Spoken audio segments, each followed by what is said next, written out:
Good evening, everybody. I'm Councilmember Melissa Green. I'm the chair of our Health, Human Services, and Equity Committee here at Columbus City Council. And first and foremost, I want to thank you guys so much for taking time away from all of your very busy lives to attend our committee hearing tonight, and for those of you that are providing testimony, for providing testimony. I also want to just take a moment to acknowledge and thank my fellow council members for being here. Councilmember Emmanuel Remy, Councilmember Chris Weich, Councilmember Lourdes Barroso de Padilla, and Councilmember Nancy Day Acauer. Thank you also for coming here as well. The purpose of our hearing tonight is to present Mayor Andrew Ginther's proposed 2025 budget for our departments and programs that fall underneath our Health, Human Services, and Equity Committee work, and to learn more from our external partners across the sector about the needs and challenges impacting the critical work that we have to do to care for people across our community. We'll begin this hearing with presentations from directors in the Department of Development, the Department of Public Health, Celebrate One, and COAAA, and then we'll move into our invited speaker portion of the hearing, where we will hear from our Human Service Chamber of Franklin County, the Community Shelter Board, the Mid-Ohio Food Collective, and BESA. And lastly, we'll hear public testimony from many of you providing direct services to our community members in need. To our directors and our external partners, again, I appreciate you being here and appreciate the knowledge that you're going to share with all of us and your insight tonight. Before I turn it over to our guests, though, I just wanted to start by doing a little bit of level setting. It's important, I think, for us first and foremost to acknowledge the moment that I think we find ourselves in against the backdrop of our current political landscape. Currently, right now, our General Assembly is exploring cutting funding of up to $650 million to our public education system. Our schools are probably the best place where we can reach children where they're at to provide holistic services to them and provide early interventions to support their whole holistic needs. At the same time, our General Assembly is threatening to add work requirements to our state's Medicaid program that, if those were enacted, would result in at least 61,000 Ohioans losing their health insurance pretty much overnight. And that's not simply just detrimental to the health and well-being of those individuals' lives who are going to be impacted.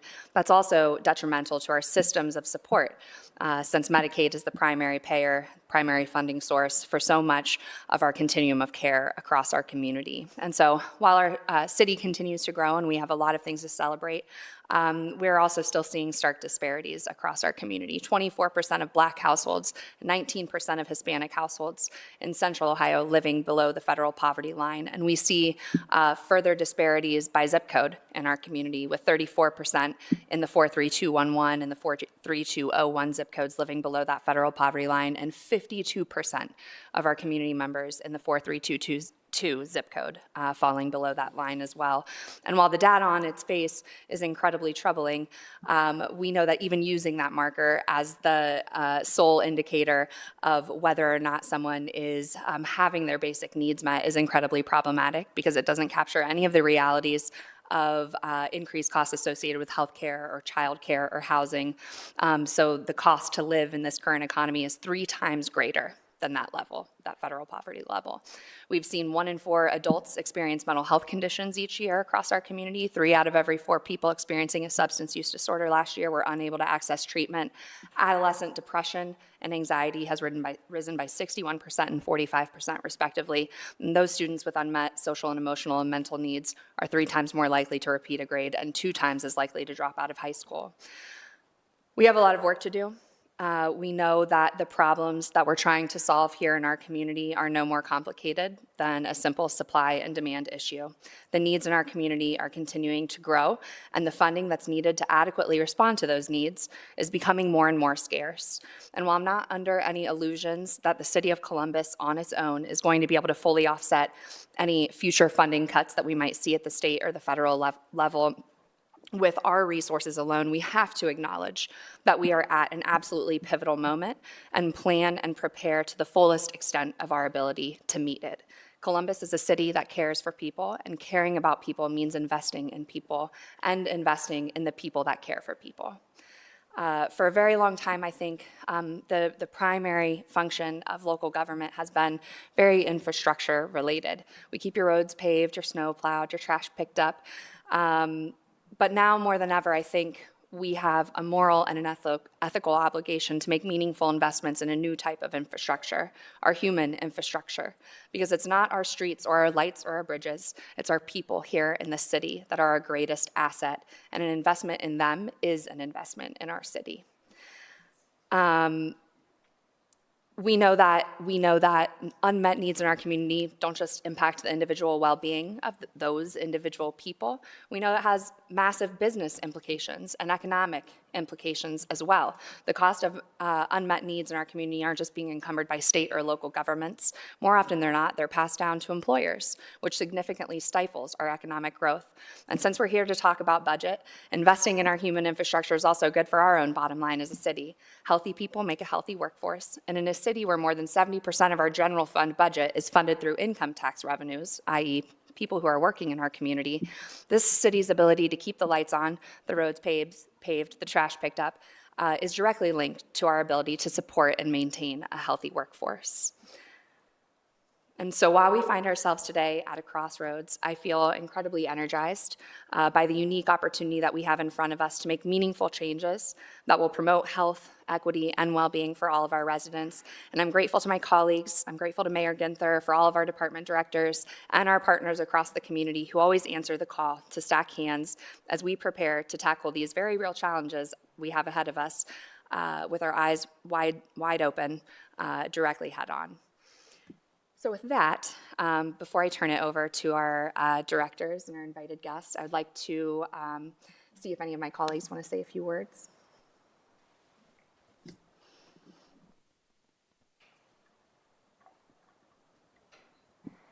Thank you, Chair Green. I just wanted to say, as someone who has spent her career in Health and Human Services and started off as a community organizer, I just first want to thank, we have a full house today, and I want to thank all of you for doing the work of the people and ensuring that we are making the right investments in our people, from our youngest residents to our oldest residents. You ensure that folks are taken care of and that their needs are taken care of, and so I can't agree with you more. With the statements that you made. And I think that at a time when we're questioning so much of humanity, this is a time for us to double down as a city on what our values are and put resources towards our values. And there is no greater value in the city of Columbus than our people and everything that surrounds their quality of life. So I want to thank you all for the work that you do every day. Thank you for being here today. Thank you for the advocacy. And thank you, Chair Green, for your leadership.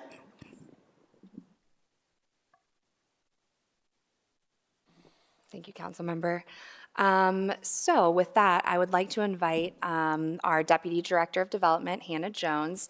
Either you can sit there or you can come to the podium, whichever you prefer. I'll stay here Okay. unless directed. To present your 2025 budget request. Thank you. Good evening, Chair Green, members of council. Thank you for the opportunity to present the department's 2025 budget for human services. Our human service, closer? Okay. How's that? Ooh, there we go. Okay. Every time. Our Human Services General Fund budget is proposed at $10.8 million. This includes $811,000 for staff and approximately $10 million that goes directly for human services programming. In 2025, our focus will be the continuation of the Elevate program and the implementation of the Economic Mobility Accelerator. The Elevate grant aligns with Mayor Ginther's Opportunity Rising initiative and invests in nonprofit organizations serving Columbus and Franklin County residents. As part of the program, organizations have various opportunities to build their organizational capacity and are encouraged and incentivized to increase collaboration between grantees. Most importantly, this funding is not intended for specific programs or projects. Instead, the city encourages grantees to invest these funds in the entire organization and allows each agency to determine where they are needed most. Over the past year, 111 organizations in our cohort have provided services to approximately 10,000 of our residents. Examples of their work include workforce development programs, food access, and supporting the physical and mental well-being of children with terminal illnesses. Maintaining our department's focus on housing, within the program, we awarded $4.2 million annually to agencies who provide direct services in the areas of homelessness and housing stability. and another $2.9 million to 33 agencies which provide additional support services in these areas. In 2025, we will allocate funding to support the third and final year of Elevate 2.0, which includes 64 agencies. We anticipate releasing the application for Elevate All, which will be our new competitive process, in the second quarter of 2025, with funding to begin in 2026. The application will be open to the community, allowing new agencies an opportunity to receive multi-year funding through the city. I really appreciated your comments on the beginning of the program about investing directly in our residents, and that the human infrastructure is critical to economic opportunity and prosperity in our community. And for that reason, I'm excited to highlight the second program that our funding will be used for. This past October, the mayor, in partnership with City Council, announced the Economic Mobility Accelerator Program. This 2-year initiative will focus on creating replicable and scalable models of conditional cash transfers that will accelerate the economic mobility of individuals in our community. In today's economy, we know that many Columbus residents are challenged with making ends meet, yet they continue to work hard to increase their income and wealth. Challenges to achieving economic stability can include stagnant wages and rising costs that we are all familiar with. By increasing financial security, individuals can experience improved health and well-being as stress, anxiety, and depression are decreased for them and those in their household. Stability in housing and employment enables better outcomes for our children in health, education, and social connection. Moving toward greater economic stability can shape one's opportunities and aspirations with promises for a better future in Columbus. The department is in the final stages of program design with our 6 partner agencies and anticipates that participants will begin to receive payments by the end of the first quarter of this year. One of our goals with this program is to create a model that is replicable and viable component to ongoing programming for all of the organizations here that are providing services. In order to do that, it's important that we learn from each other and those doing the work in this community. Our Human Services team, in partnership with the Columbus Public Health team, is convening a community of practice with providers such as Motherful, Ohio State University, the Rise Together Innovation Institute, and Nationwide Children's Hospital, just to name a few. The goal is to learn from each other, to share experiences implementing programs such as these, and establish a knowledge base within our community around the utilization of direct cash transfers. The department is committed to supporting our human service partners in their critical work to meet our residents where they are with the service and resources that they need to be successful, with a shared goal of helping all of our neighbors unlock economic stability. I am happy to answer any questions you or your colleagues may have.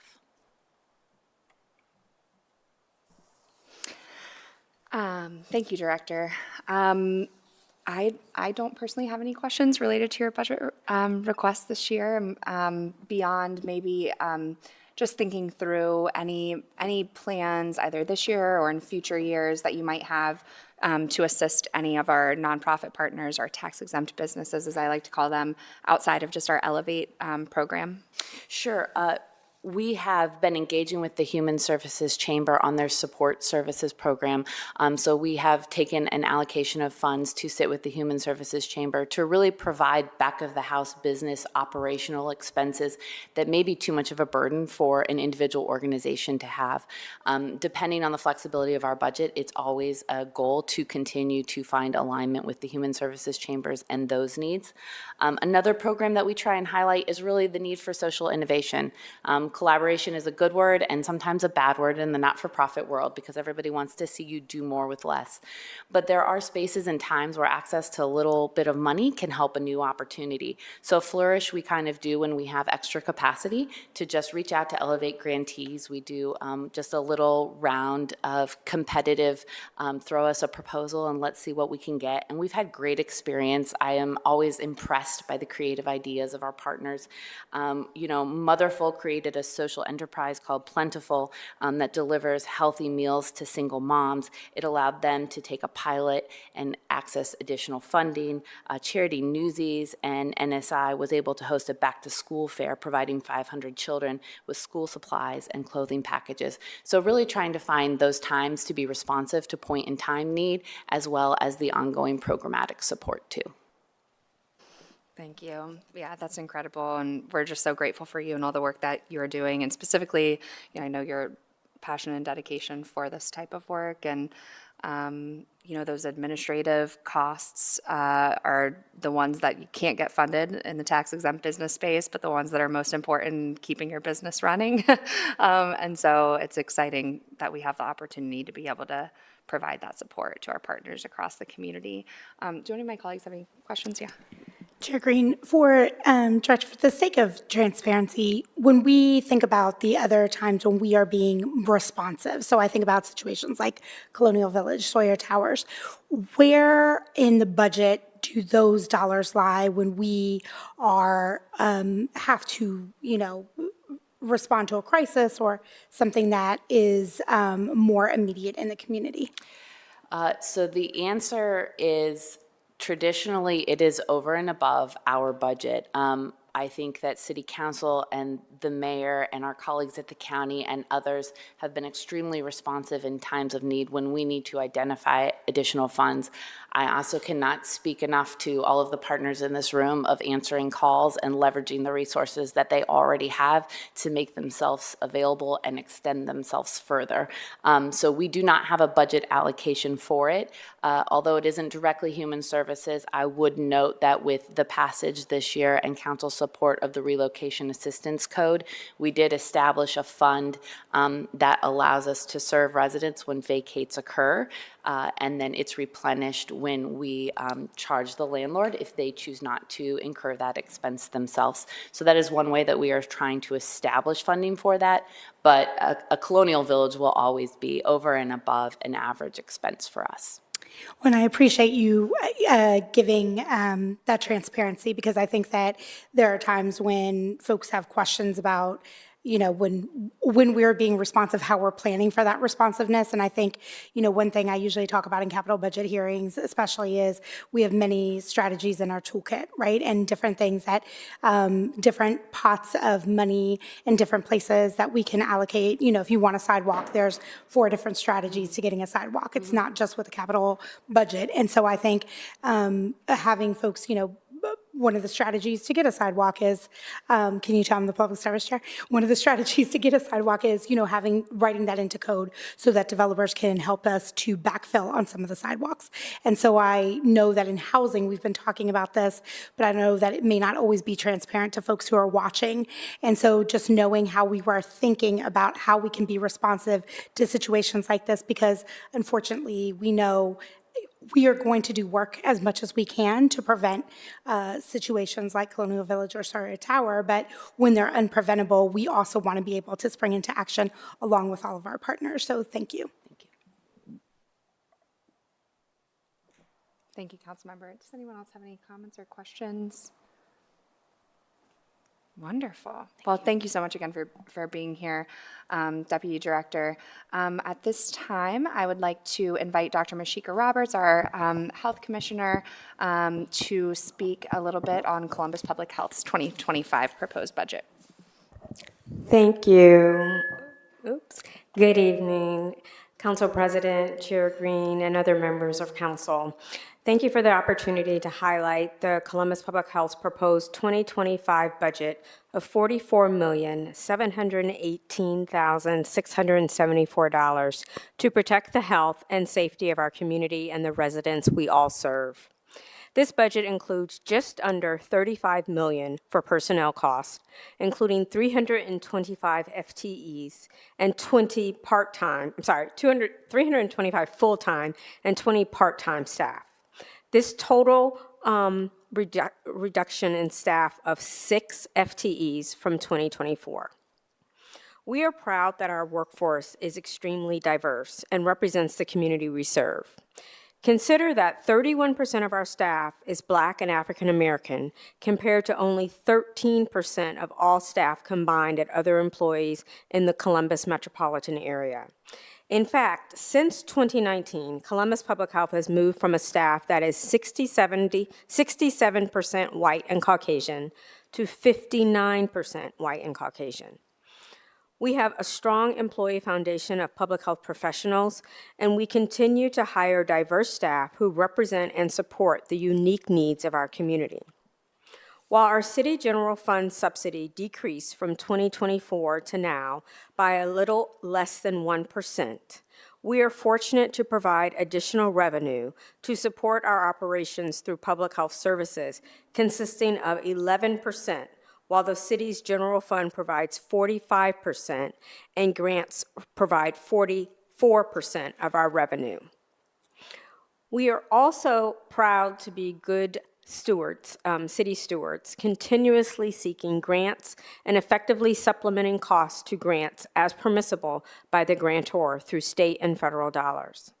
Additionally, health provided a balanced budget, even with the reduction of the city's general fund subsidy, by eliminating general fund travel and training, not filling vacant positions, and reducing service contracts.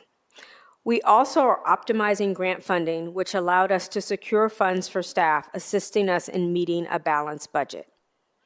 These grant funds support over 220 employees, funding over $31 million.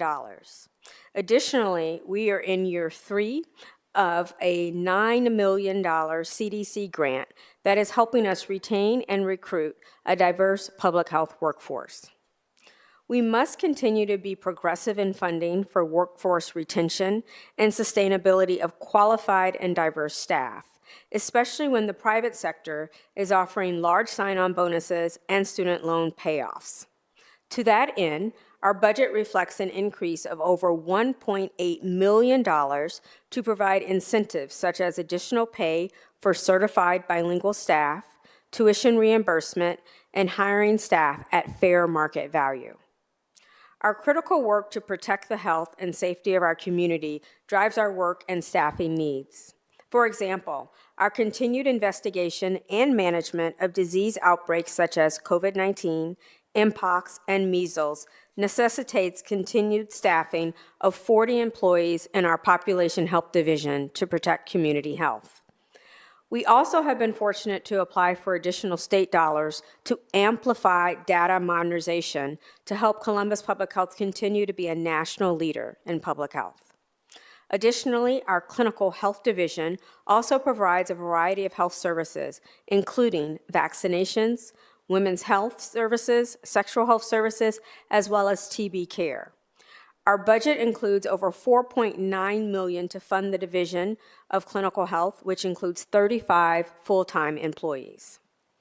Our Environmental Health Division, which has 67 employees, also protects the community by preventing and reducing risk from environmental hazards from food, water, air, animals, vectors, hazardous materials, as well as waste. Over $7.5 million has been budgeted to support the critical environmental work in Columbus. Likewise, we are making great progress in addressing the city's smoking rate, which is one of the leading key community health indicators in our community. Before the passage of Tobacco 21 in 2017, when there were no tobacco control at all, there was no tobacco control in the city of Columbus, the smoking rate at that time was 35%. Fast forward, when the conversation of flavored tobacco ban began in 2022, the smoking rate had dropped at that point to 25%. When Council authorized funds for the smoking cessation campaign and further pushed the city's smoking rate down to almost 19%. So we went from 35 to 19, but it gets better. After 1 full year of enforcement of Tobacco 21 and flavored tobacco ban, Columbus's current smoking rate is slightly less than 13%. Likewise, our Alcohol and Addiction Services program provides important treatment, education, and prevention. SafePoint, funded at $350,000, offers comprehensive harm reduction to educate the community about safe drug use and fight the spread of infectious diseases such as HIV and hepatitis C. Medication-assisted treatment for adults is also funded at $50,000. While a large part of the funding for addiction services is provided by AdamH, we have a total city operating budget of $1.7 million and 10 full-time employees. We are also excited to continue our city's anti-violence programs. Our budget includes over $5.2 million for 42 full-time employees on our neighborhood social services team, which links residents to trauma support and resources to build a stronger, safer, and more resilient community.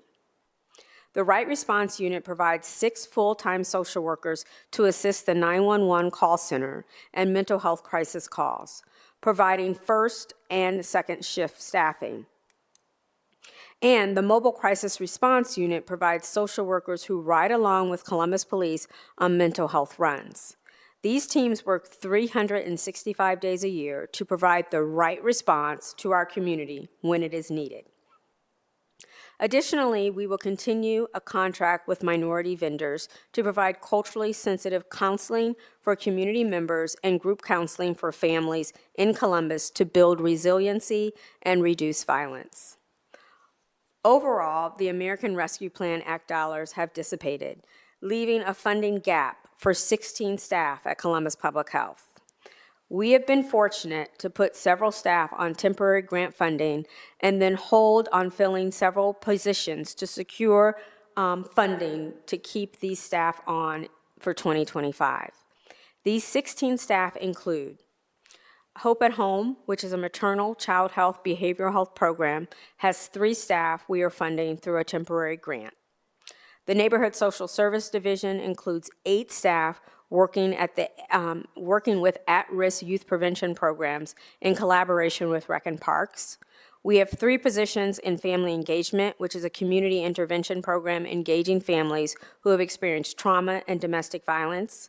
And we have 1 position in our Voice program, which is a hospital-based program working with victims of violence in collaboration with Rec and Parks. And then we have 1 position on the CARE team, which provides post-trauma support to families and community members who have lost loved ones to violence. We have critical work to do, and we will continue to seek additional grant dollars and city general funds to continue supporting these dynamic programs in 2026 and beyond. As we look at the 2025 budget, though, it also includes over $36,000 to fund lockboxes. To date, we have provided nearly 7,800 lockboxes to community members with information on how to safely store their gun. We are also honored to lead our city's efforts to address racism as a public health crisis. Our Center for Public Health Innovation is addressing the social determinants of health to achieve health equity for all of our residents, and we have a budget of over $3.4 million and 26 full-time staff.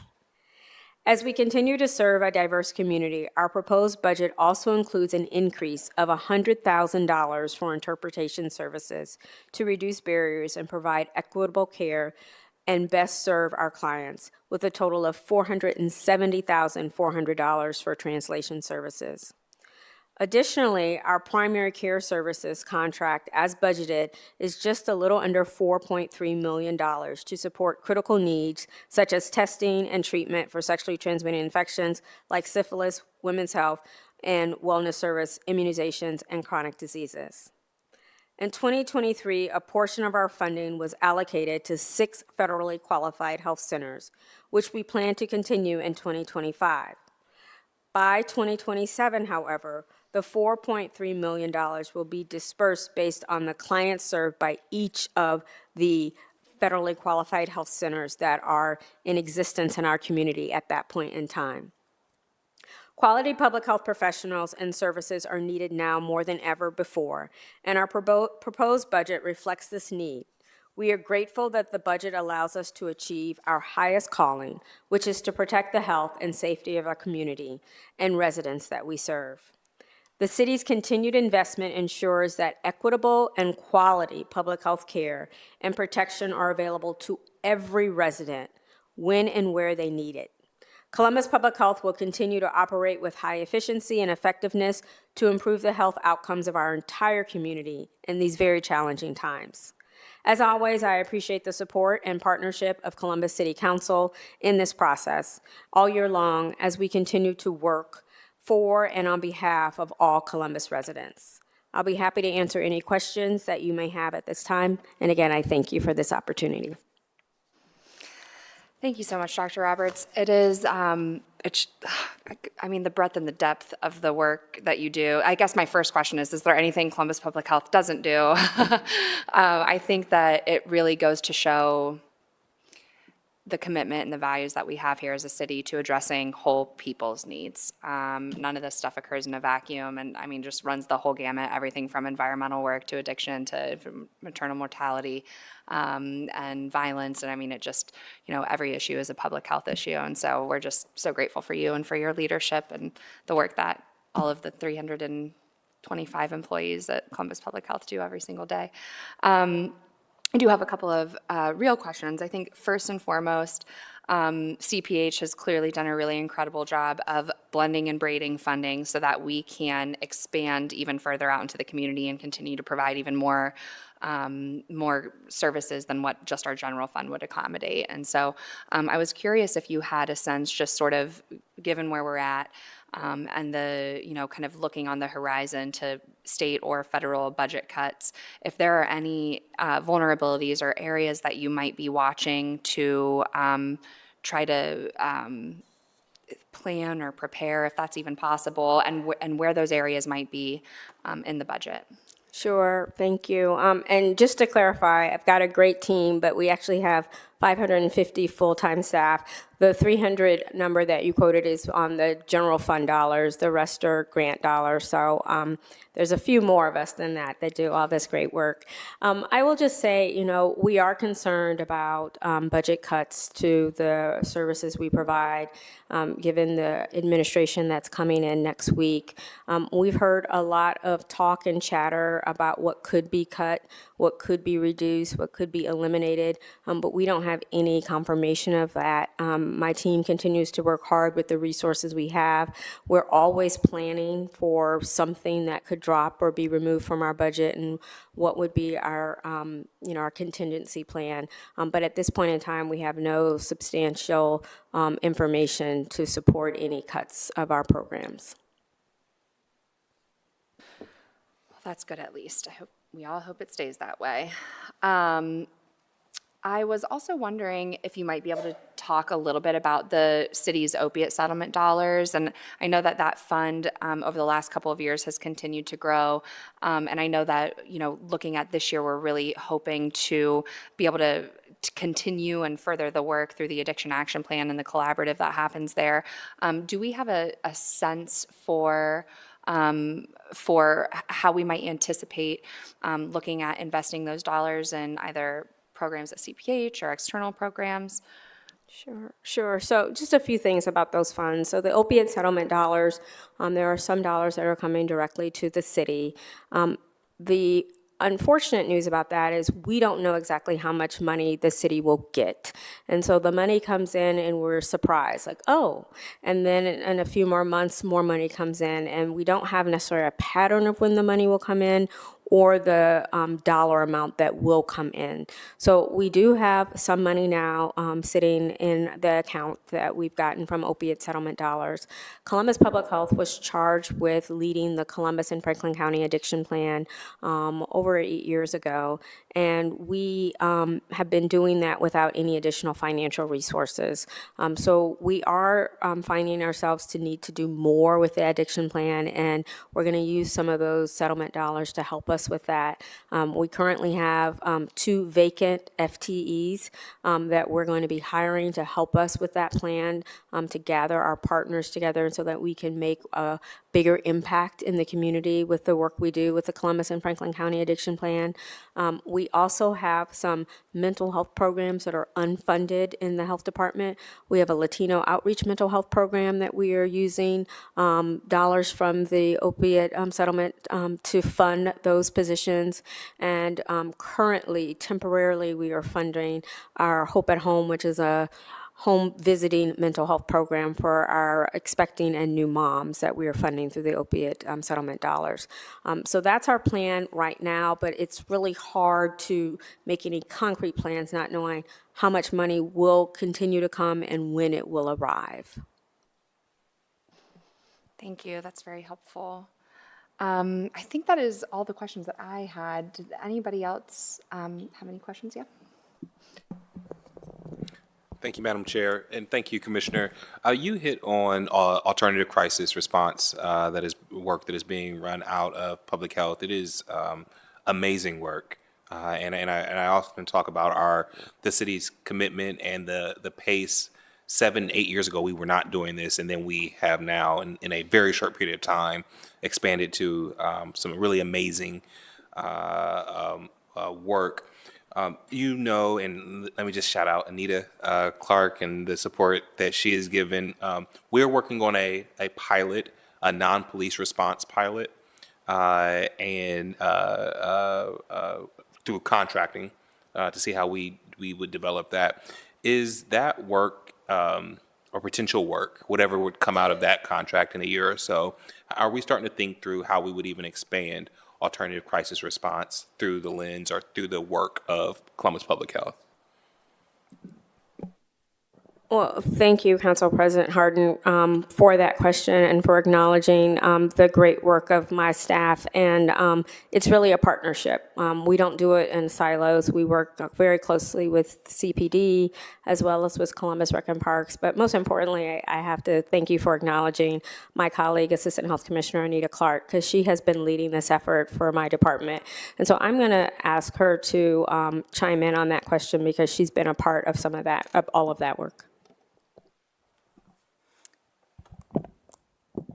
Thank you, President Harden. Let me get the speaker right here. Thank you so much. It has been a passion of mine, and I think you can tell that. We've worked very hard to build up the programs. I know that I'm really looking forward to Mission Critical, which is assessing our alternative response programs, and we'll be featuring that a little bit next week, and I'll be in attendance to that hearing. Councilmember Remy. So I'll be there to talk on that. I'm constantly reviewing what we need, and I'm very eagerly awaiting that assessment. I have opinions, and I will be talking with Mission Critical about what my thoughts are on that. We just met today regarding our RRU social workers that are in the ECC call center, and we really want to tie in more of 988, and I'll talk more about that next week. But I think that there's potential for growth and looking forward to that assessment. So thank you.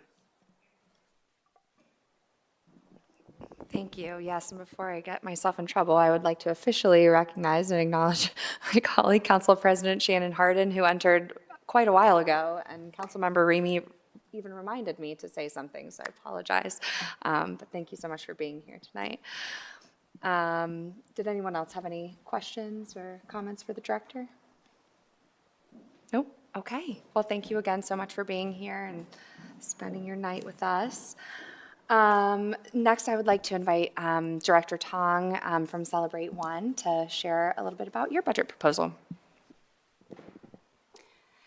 Council President Harden, Chair Green, members of council, thank you very much for your careful consideration today of Celebrate One's proposed budget of $2,496,350.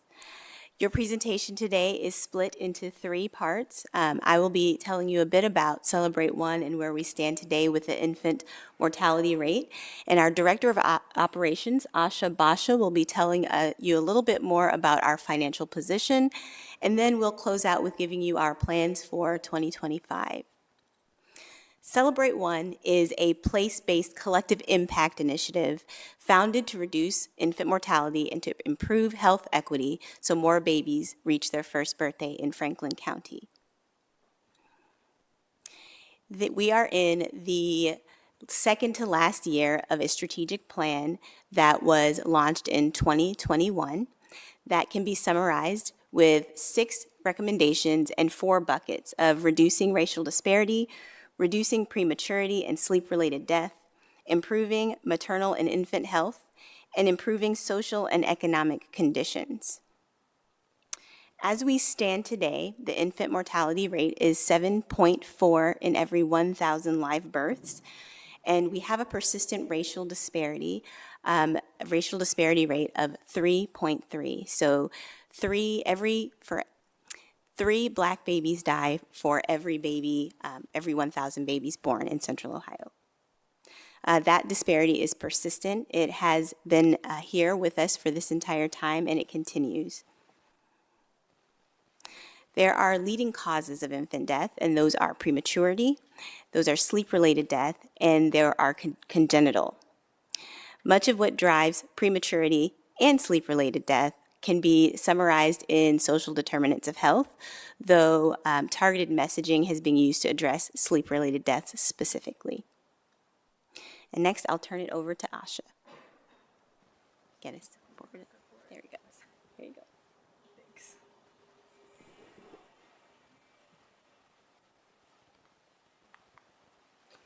So now we're going to go ahead and get into the personnel of Celebrate One. Celebrate One is made up of 23 total members. 11 of them are general funded and 12 of them are grant funded. And then of that 12, 8 of them are funded through Columbus Public Health. And then they are community health workers. So Celebrate One's funding sources. Celebrate One's funding is largely through grants. About 70% of our overall budget is from grants, while 30% of Celebrate One is funded through the general fund. Some of the grants that we're funded through are from the Ohio Department of Medicaid, Ohio Department of Health, Franklin County, and then we are also funded through private grants as well.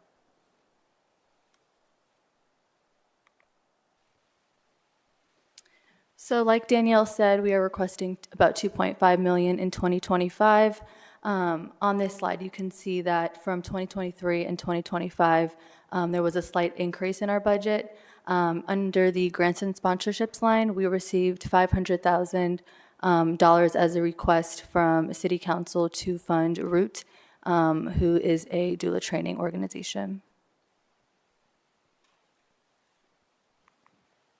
And then I'll pass it over to Danielle.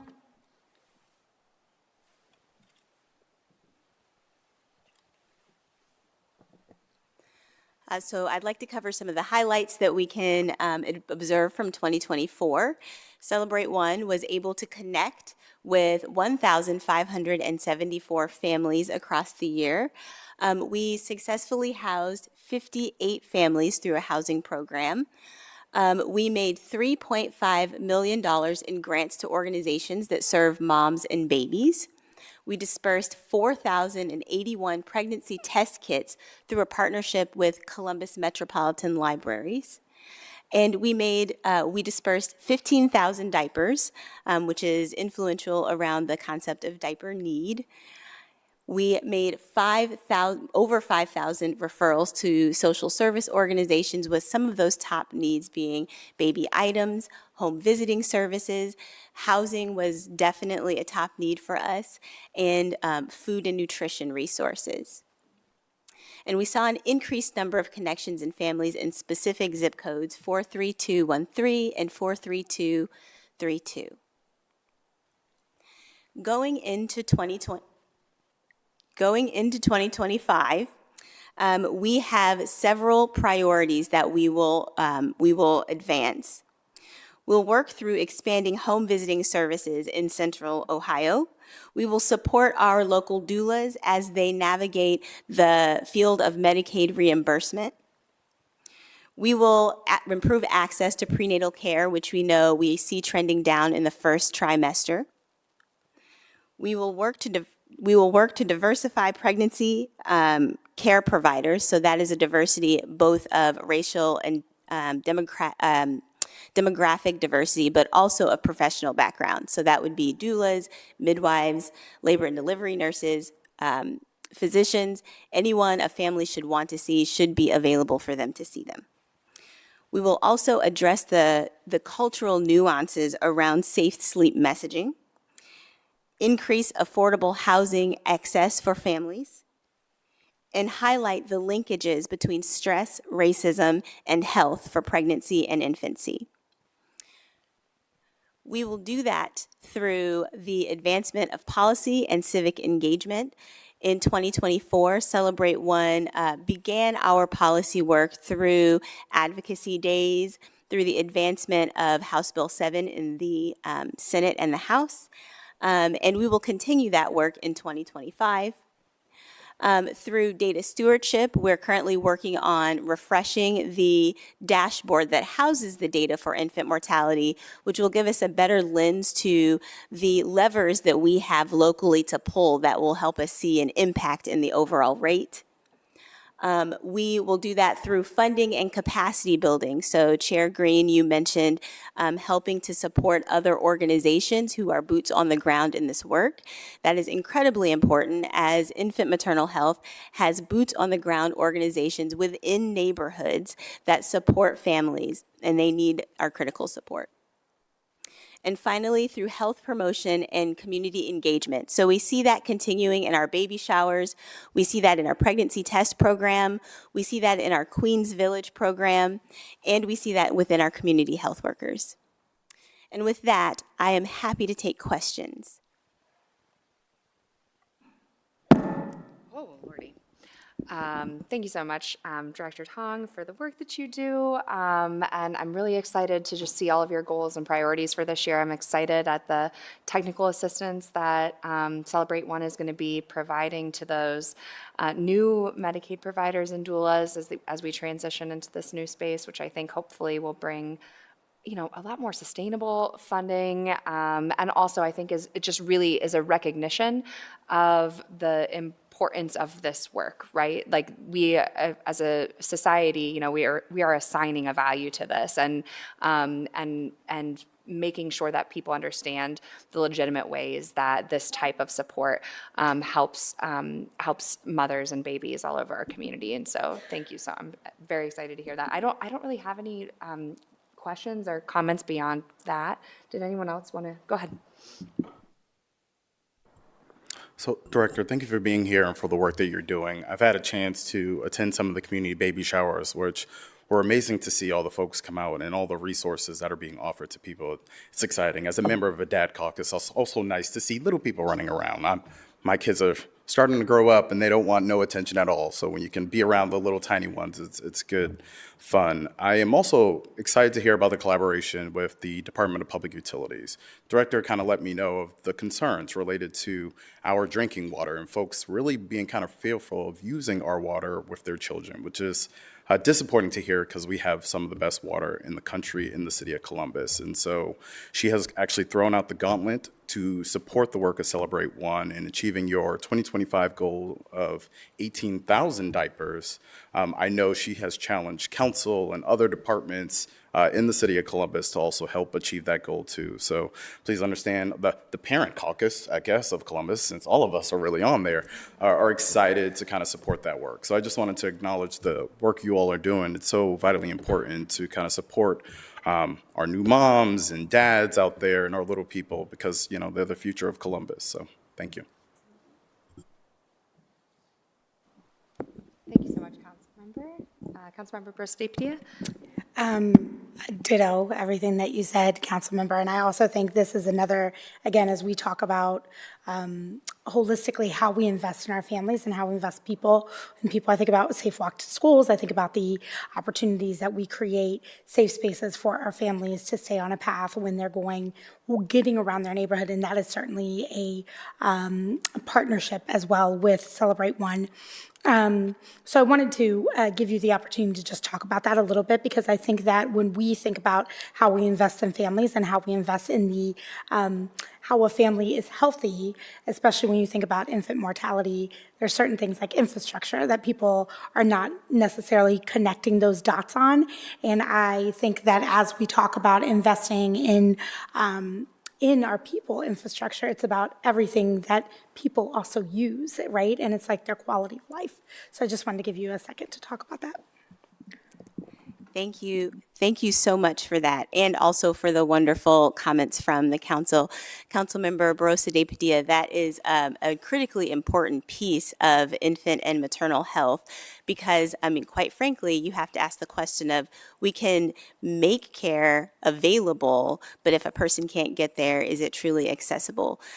So what you're speaking to in many components, but one specific is an initiative that Celebrate One has around sidewalks in one of our, many of our 13 zip codes that we serve. Sidewalk projects that ensure that the sidewalks are in working order so that strollers can get across them, so that families can cross the street with dips in the sidewalks and with their strollers safely, so that they can get to bus stations and bus stops. But infrastructure goes even farther than that. So when we're thinking about the work that you're doing in our transportation systems around bikes, around Link Us, all of these things are critically important to families and how they access their medical care, how they access their workforce, how they access childcare. It's about even their health is about their economic mobility. So infrastructure is an incredibly important part of that. You'll continue to hear us talking about it across the year of 2025. And thank you up to this point for your advocacy. I think as we have these hearings, we're separating out different pieces and parts, and it's a system that works all together. And it's understanding that, I think, again, when we talk about investing in our youngest residents to our oldest residents, that's an entire ecosystem. And every part of our departments support all of that work, right? And a little bit of it lives in everything that we do. And so I think just threading that needle for, folks who might be watching this very exciting budget hearing at home, or that often ask us questions about how are we backfilling, how are we showing up for folks, how are we providing some of these gaps. I think it's just another way to just share with the community how we are thinking about that. And again, thinking about not just ensuring that, you have a healthy pregnancy, you have a healthy birth, you make it to your, first birthday, but then also ensuring that you have all the way through school, that you have a safe way to get there, that you have a supportive system around you so that you can make it into adulthood successfully. So thank you for your work. Thank you, Councilmember. I think that's very important to say because I talk a lot about human infrastructure, but sometimes investing in human infrastructure is investing in infrastructure. We do that in lots of ways. We do that through Link Us. We do that through the Columbus Promise program. We do that through our transformational 12-point housing package. Everything. I think it really is built into everything that we're doing, and we just need to make sure that our continuums of care, in a traditional sense, are still there also to support. But yeah, I could not agree more. Well, thank you again, Director. Thank you for all that you do and the way that you do it, and for being such an incredible leader and advocate in this space. And we're just so grateful to have you here with us. Okay, I know I'll move us along because we're running a little bit behind. I would love to invite Grant Ames to speak on behalf of the Central Ohio Area Agency on Aging, or COAAA. Grant, the floor is yours. Great. Welcome Thank you, back. Chair Green, Council President Hardin, members of council. Councilmember Barosa de Padilla kind of set me up a little bit. So we started just talking about supporting residents as they enter our community through birth, and I'm going to talk a little bit about how we support them in their older age and continue to support them into independence, into older adulthood. I'm Grant Ames. I'm the Government and Community Relations Manager with COAAA. I'm joined tonight by our administrator, Katie White, who's in the back and happy to answer any questions if you have any for her. Tonight, I'll go kind of an overview of what COAAA does, and then I'll go into specifically one program that we've really appreciated council's support with and a specific budget request for that program for this year. So I'll go in a little bit. COAAA's role is to inform and support people as they navigate the experience of aging and disability. We do this in a number of ways. We do this by funding home and community-based services, providing information and assistance to individuals as they navigate that experience, advocating on their behalf, and then administering Medicaid waiver programs to keep people at home and in the community. Or if it's appropriate for them to move into a nursing community, we also help facilitate that for them and make sure that they are assessed in an appropriate way and get to the right place that they need the services. On average, we case manage about 12,000 to 14,000 individuals across our 8-county region annually.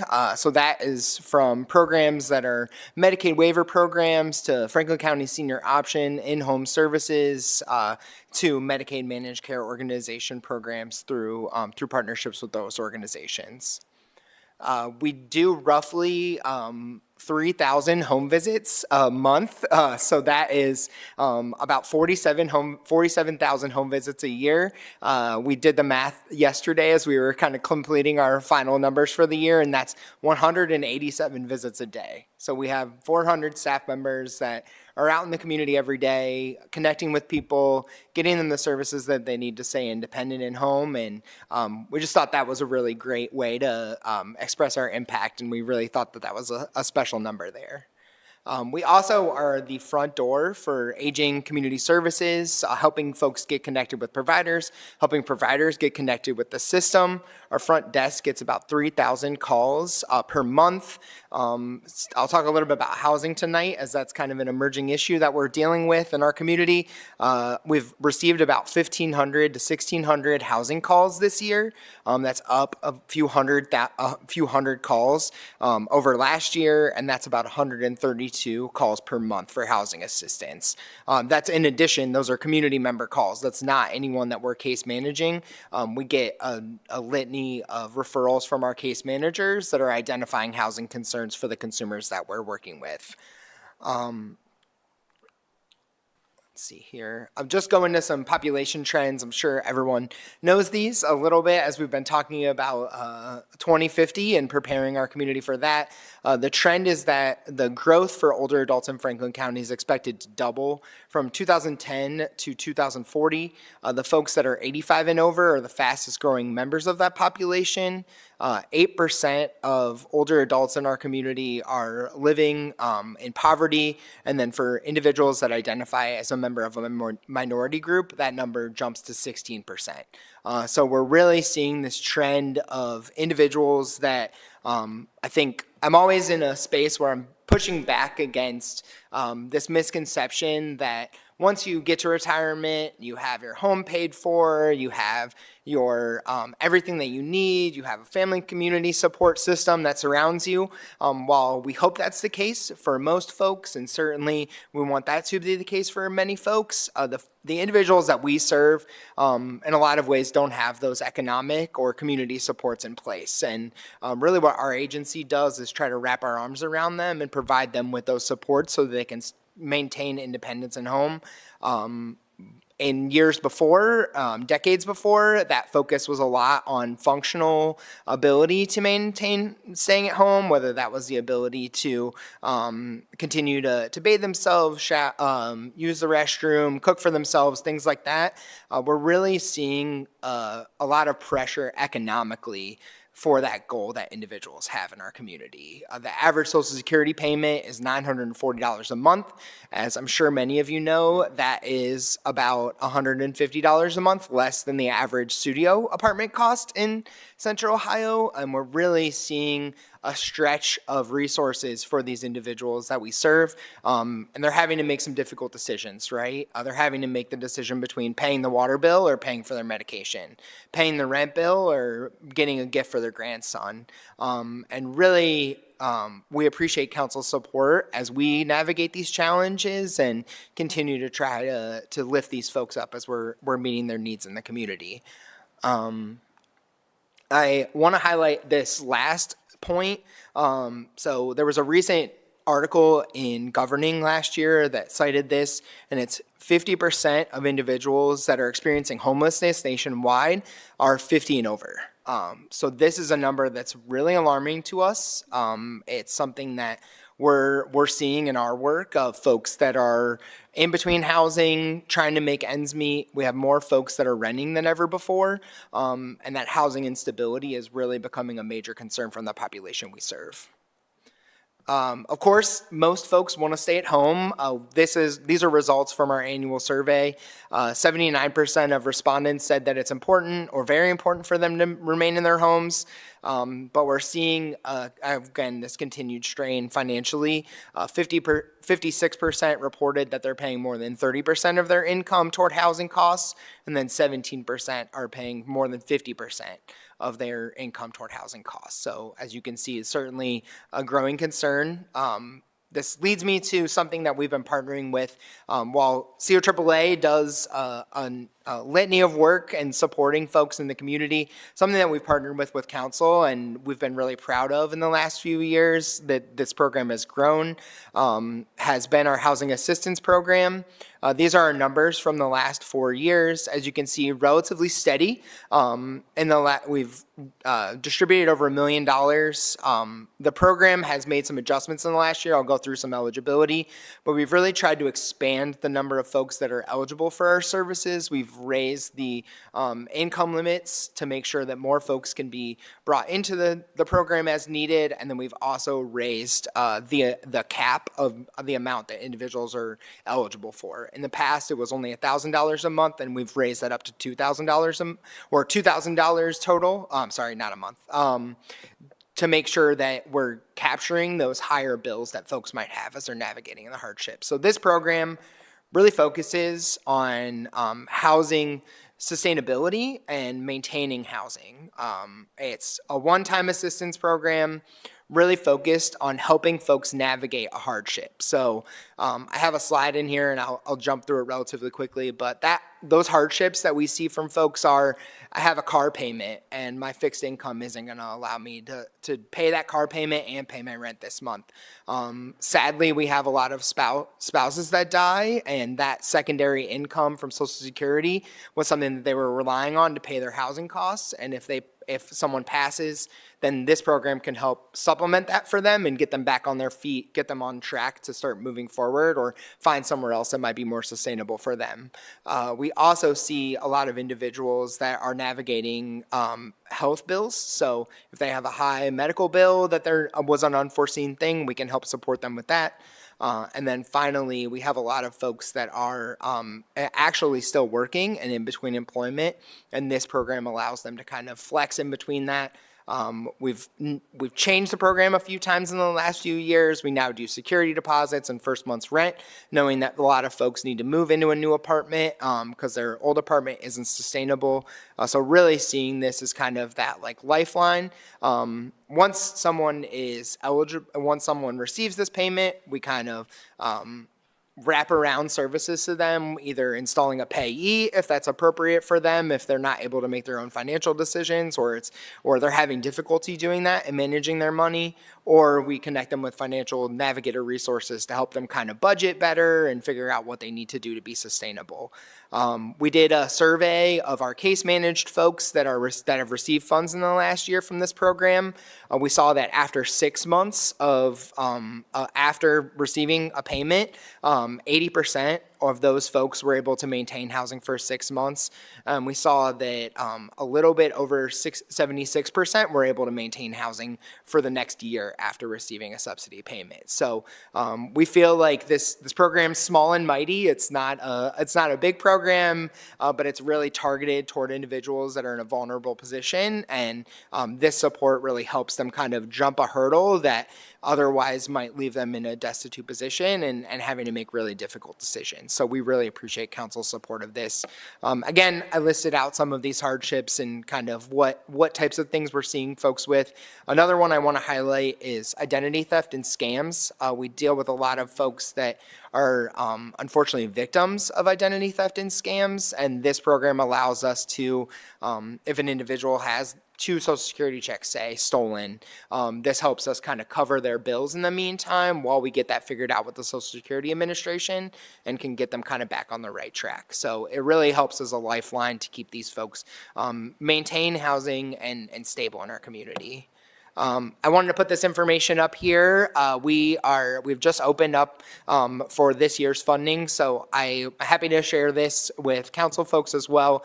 It just kind of lists out the information that individuals need to apply, as well as the phone number for how to reach out to us. This is our main number at CO AAA, and then just folks need to ask to connect with our housing department, and we can get them connected with this program for an application.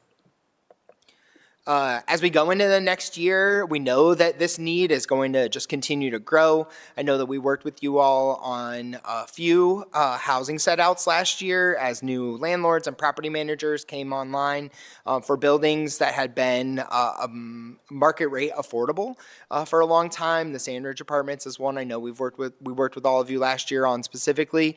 We're seeing this happening across the community where we have new property managers coming in, raising their rents significantly, and folks are in a place of hardship. So we're just expecting that to continue this year, and so this additional funding will help us.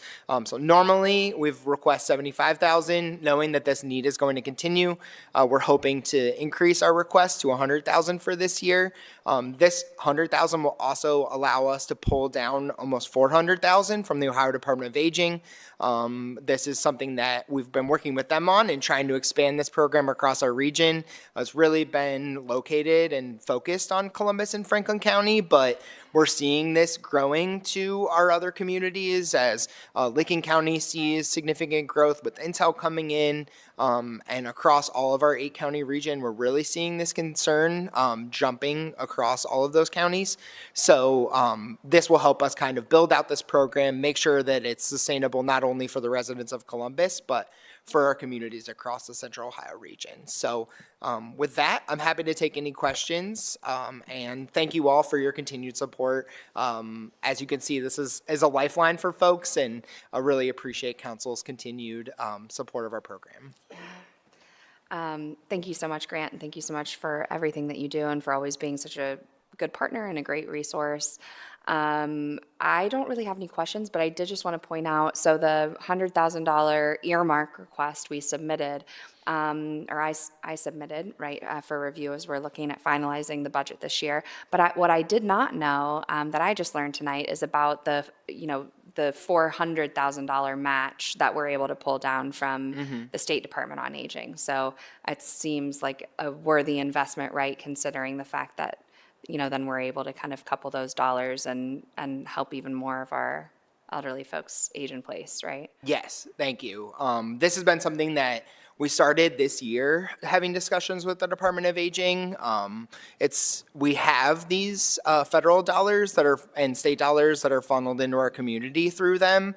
Normally they go to the regular supportive services that we provide in the community, whether that's home delivered meals, but transportation services, homemaker services, personal care.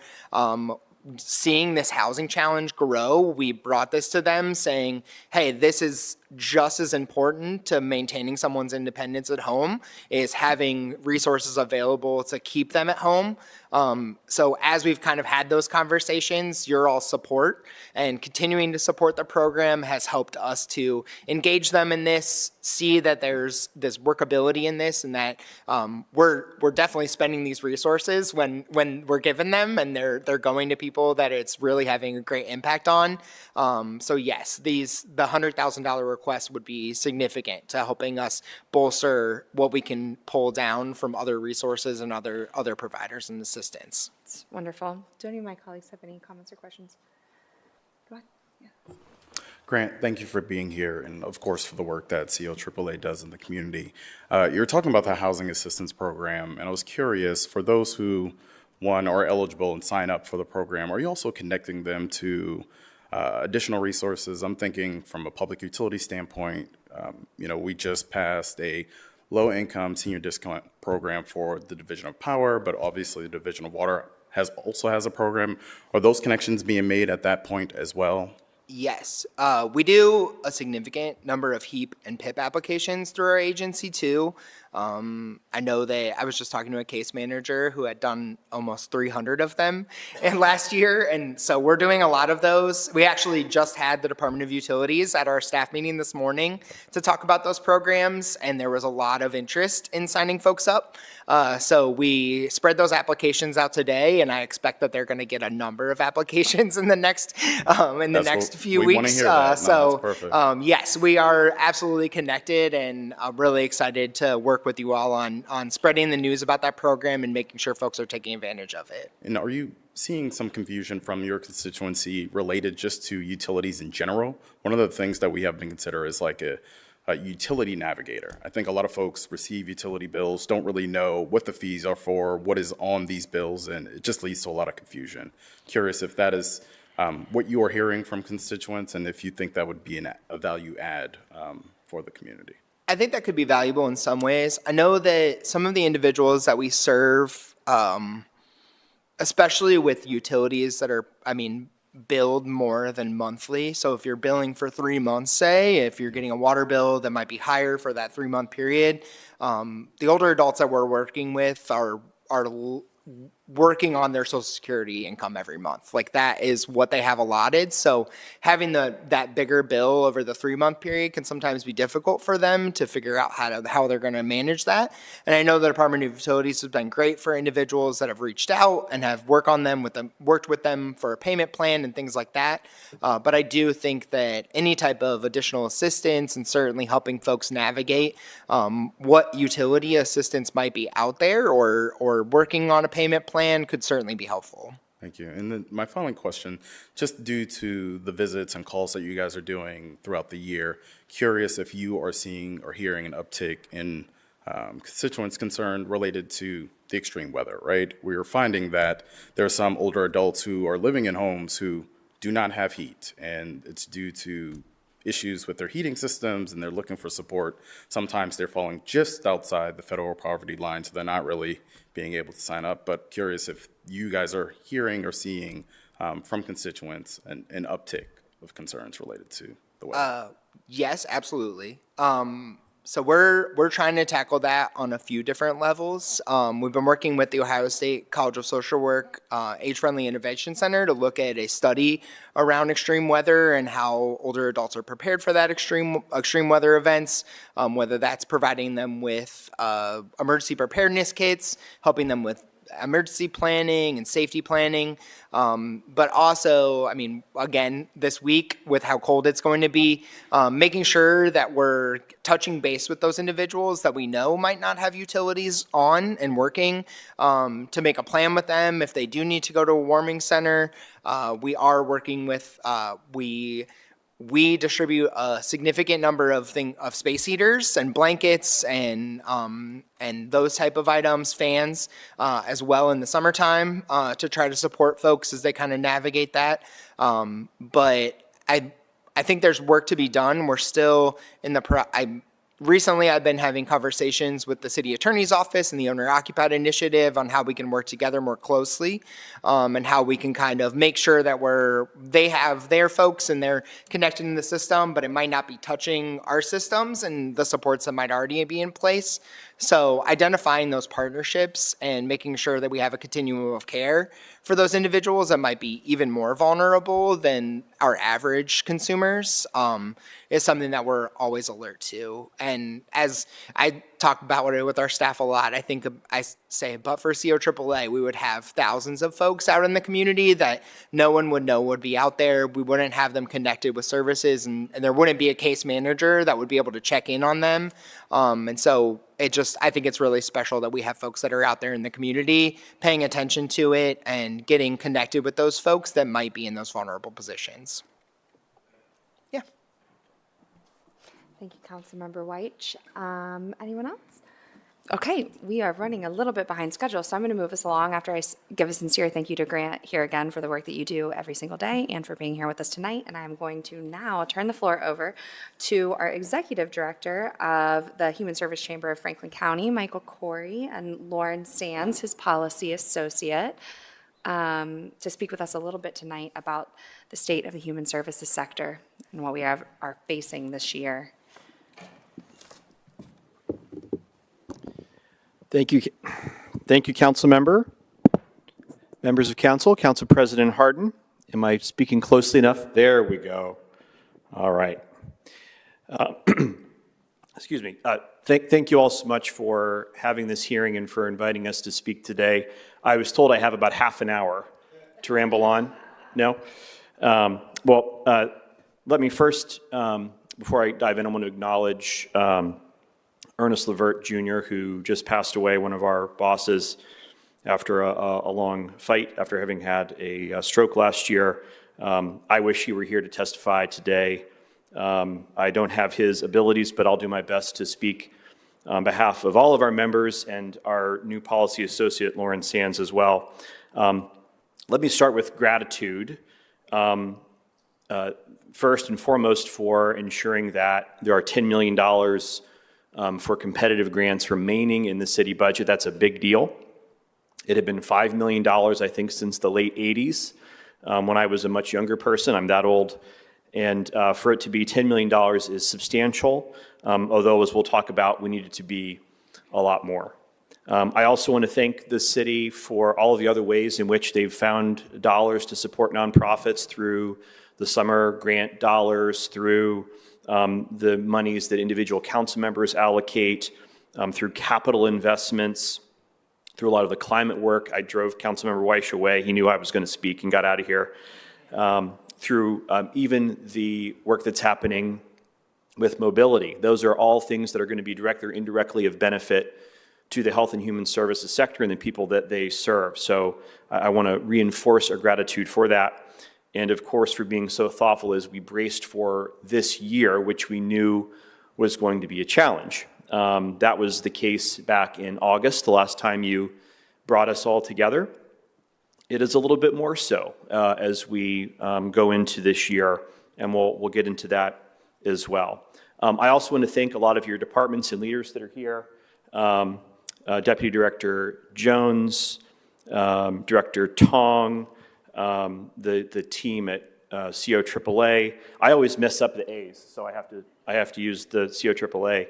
We're really grateful for all of the work that we get to benefit from and do as a sector with so many of the agencies within the city of Columbus, and we want all of them to have more resources so we can help more people together. And I want to say this now before I forget, and I'll probably say it a few more times before we conclude. The city has done incredibly well, but that can be true at the same time as the city has extraordinary needs, and we need to meet them.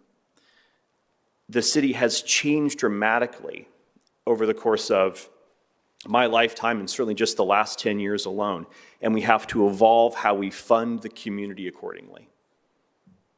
That's what all this is going to come down to. And this budget is a step toward that, but we have to take some leaps toward that. And then before I dive into some numbers and whatnot, I want to thank all of my bosses that are here tonight. That I'll speak faster so you can hear from them. They have the substance. They do the hard work. We sit behind computers and try to listen and type things up. But I'm grateful to each one of our bosses. I've been in this role for about 8 years. The work has never been more important. It's never been harder, and I've never been more grateful to work for the caliber of people that I get to work for, some of whom you'll hear from tonight. Okay, it's tough out there. It was tough out there in August of 2024 when we did our most recent survey. It's tougher today. I'm going to share a couple of numbers with you, and then we'll talk about a few other things. When we surveyed our members this past summer, 64% of them told us that needs were up, demand for services was up, just from January of last year to the summer. For the rest of the organizations that responded, it was about the same. There was no improvement, even as the economic conditions of the country had improved dramatically. We talked about workforce. It remains extremely tough. It remained extremely tough in August. It remains extremely tough now. It's going to get a whole heck of a lot harder when we start deporting lots of people from this country. And the funding situation was tough when we talked in August of last year, because we knew that the ARPA dollars were about to go away, both direct and indirect dollars to and through nonprofits. It's a lot worse now. It's a lot more precarious now. Let me give you some examples. Just today, we learned that the state of Ohio's HEAP dollars for individuals are going to be halved terrible timing. And that's due to federal dollars going away and the state not investing in that. And we believe investments to and through the sector are a great return on investment for all of us. We could do better, and we're choosing not to as a state with those HEAP dollars. The state's also putting in a Medicaid work requirement proposal. It seems like that's going to get through. We learned in the last week, thanks to research from the Center for Community Solutions, for Franklin County residents alone, that might mean up to 52,000 people are going to lose their Medicaid. Both of those things are going to drive demand up further for nonprofits in this community, and the resources will not be there, at least in the immediate term, for them to respond to that. They won't be there for the city agencies, they won't be there for the hospitals, they won't be there for anybody that's suddenly going to have to help all those people that need more assistance. That's not good. And none of that anticipates the enormous, historic, once unthinkable changes that are likely coming out of the federal government and how they fund the work that our member organizations do and how they fund the needs of so many people across the city, the state, and this country. I can't even begin to get into that. We don't have time for it now. As Columbus Public Health noted, there are only things that we can anticipate at this point. We'll find out real soon. We're expecting 100 executive orders just in the first 24 hours of the new administration, and there will be substantial legislation of incredible relevance to our sector coming, and a lot of it will mean less money, less resources, less programming for our sector and the people they serve. What does all of this mean? What will it mean? What has it meant and what will it mean? Fewer people getting help that need it? More nonprofits either closing or having to merge? Last year, 4 of our members merged into other ones. Prior to that, I think it had been 6 or 7 years before that many organizations had merged or closed. And there are some actively happening in real time. There will be more of that. But people need help. And we can choose as a community to do something about it. And unfortunately, it's unfair, but it's going to have to come from local efforts and local sources, whether it's the city, the county, local business community, the hospitals, philanthropic organizations. We're all going to have to step up, or else. And nobody wants that or else to happen, because the city is going to keep growing really fast. And that's really good, because there are really great things happening here. This is a destination in a way that it hasn't been before. We learned today that 4,000 more jobs are coming to our region. Great. We're seeing the climate situation accelerating here and across the country. Guess where people are going to move to? They're going to come to the Midwest. We're 100 miles away from 20% of the world's fresh water supply. That's really attractive to corporations. That's why they're coming here. I'm happy for the workforce professionals that are doing recruiting work, but it's our geography that's appealing, and we have to be ready for it, including with the infrastructure of health and human services. So I'm going to stop yammering. I'm really grateful to be here. I'm really grateful for your support and the support that will come in the months ahead. Happy to answer any questions you might have, but you're going to really learn from the people sitting behind me. Thank you. I'm really exciting at parties.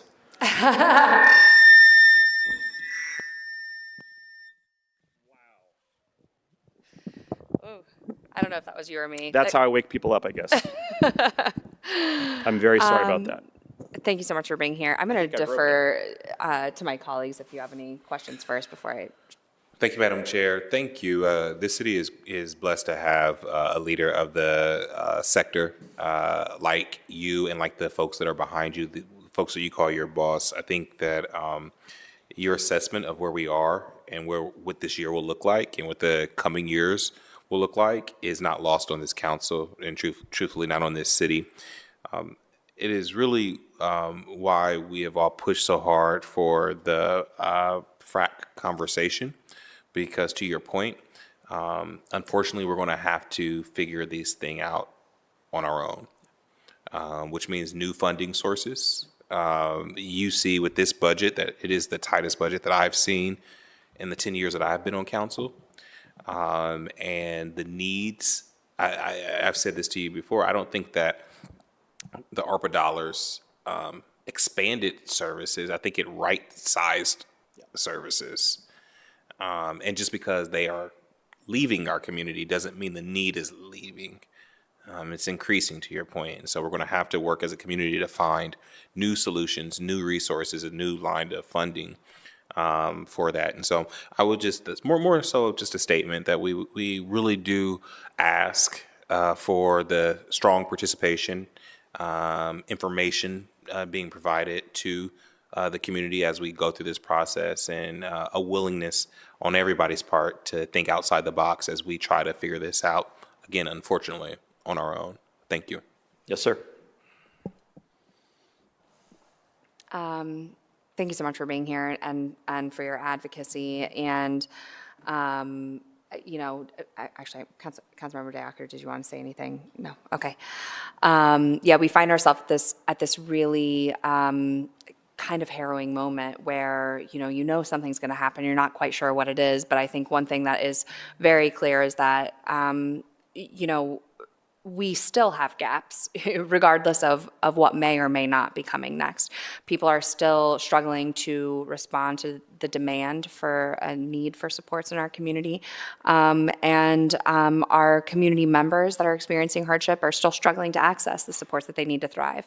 And I, talked about this in my intro today, but, we're not just talking about individual impacts on people. We're talking about real bottom line impacts on business and our economy. When 53% of working parents are missing at least one day of work a month to take care of their child's unmet behavioral health care needs, that's a problem. That impacts your bottom line. That impacts productivity. That impacts our economy. When we talk about 70% of our city budget is funded through income taxes, and our fastest growing sector of jobs in Central Ohio is healthcare and human services. And 2 out of every 3 organizations are at risk of closing their doors next year because they have budgets in the red. That impacts our bottom line. That impacts our ability to keep your trash picked up and your snow plowed and your lights on, because our budget is funded largely through those income tax dollars. And so, none of this occurs in a vacuum. We exist in this ecosystem, and at the center of it are people who we need to care for.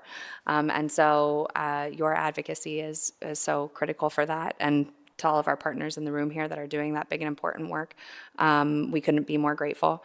And we are committed to moving forward with you, whatever the future might look like. Let's do it. Thank you. Thank you. Sorry again about the mic. Oh, no worries. Okay. Next, I'm lost my order on my agenda. We would love to invite Steve Scavency from the Community Shelter Board to come up and say a few words about the challenges that are facing our emergency shelter system currently, also a critical part of our continuum of care. Thank you so much for being here. Thank you, Chair Green and Councilmember Day Akauer.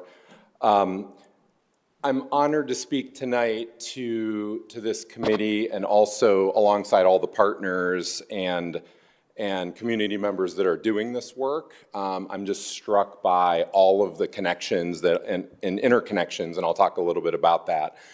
But tonight I'm going to talk briefly about the needs, opportunities, and trends that we're seeing in the homeless crisis response system in Columbus and Franklin County. Now more than ever, we have an urgent need for continued and increased investment and stabilization in funding for our response here in the community. Community Shelter Board is acting on behalf of the local continuum of care, and we're privileged to contract with 16 different partners in the homeless response here. And those 16 partners are the core response, but CSB is also committed to working with all of the community, all the community partners out there. So we are now working extensively, I think, with other systems of care.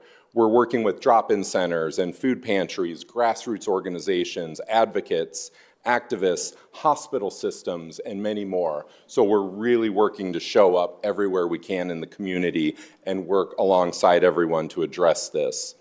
I think we all believe here we must stand up together for housing as a human right, as a stabilizing force for individuals and communities, and also as an investment into our collective future. So first I'm going to talk about the ambitious budget request that we've submitted to really have a comprehensive response to the system needs. So $5,389,650 from the general funds for the comprehensive needs of street outreach and homeless prevention, emergency shelter, and rapid rehousing. $4,658,089 in gap funding for the emergency shelters to prevent closure of beds at the end of this current fiscal year. And then $1.2 million for provision of the winter warming centers that's currently underway that I'll talk about in a moment. So CSB's president and CEO will present the full budget request at the upcoming City Council meeting next Tuesday. And that request will also include recommendations on from our community needs assessment. They can talk about the increased investment that can make an impact on decreasing the trajectory that we're on with homelessness in the community. So why do we have these budget requests? Because trends that we're seeing in this community right now with people experiencing homelessness, so Grant talked about it extensively, but the increasing number of seniors that are experiencing homelessness, it is increasing every quarter in terms of seniors that are coming into emergency shelter.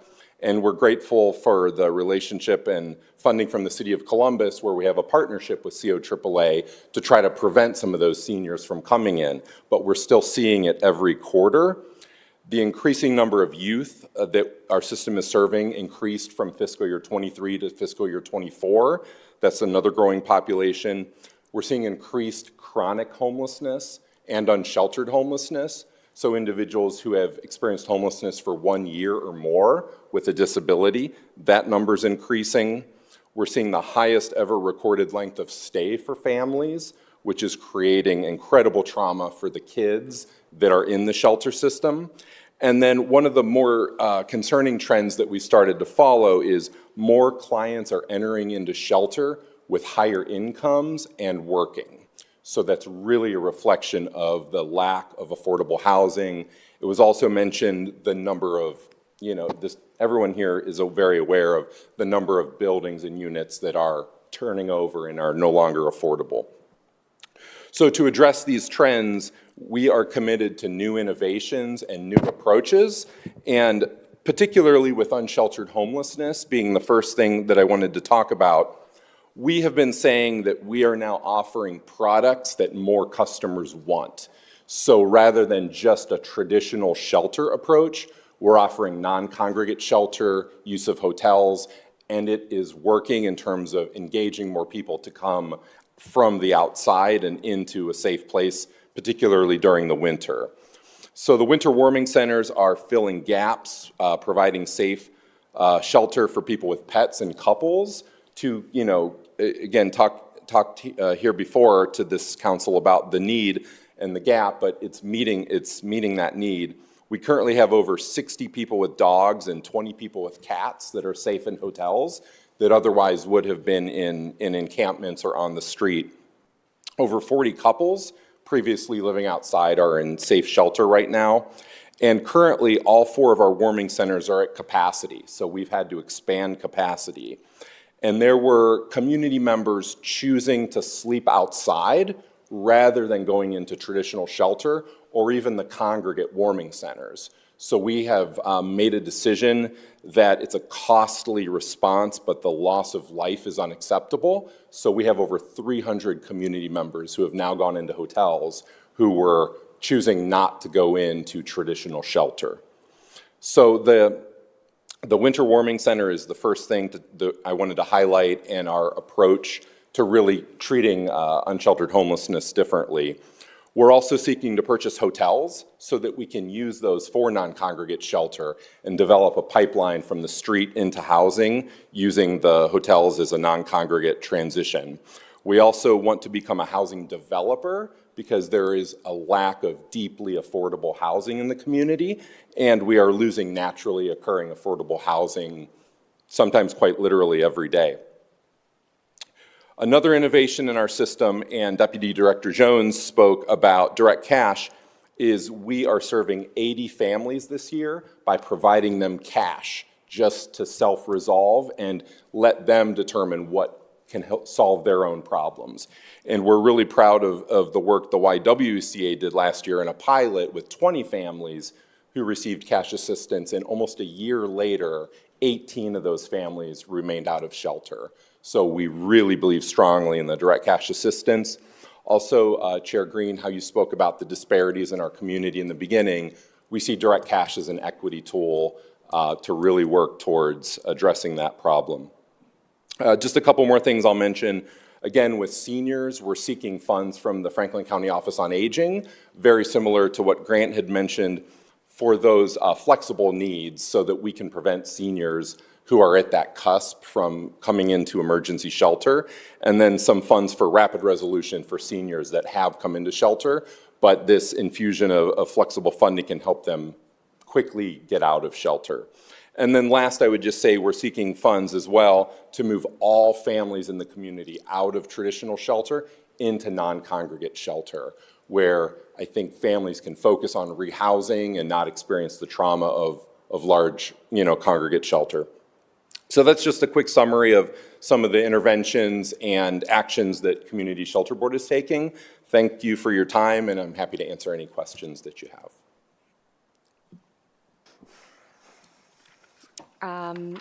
I'll reserve any questions that I have for the Housing Committee hearing since we're on a tight timeline tonight, but I just think the work that you are doing is so incredible. I'm so grateful for you and for the rest of your colleagues at the Community Shelter Board and all of our system partners across the emergency shelter system. I think we all share your concerns about this need is growing. You can see that reflected in the data, and it's going to continue to grow. Isn't the number 26 deeply affordable units per every 100 families that need one? Yes, and I believe the national average is 34. Right. Yeah. Yeah. So right there, almost 3 out of every 4 families, are going to be unable to access housing at their affordability level. So.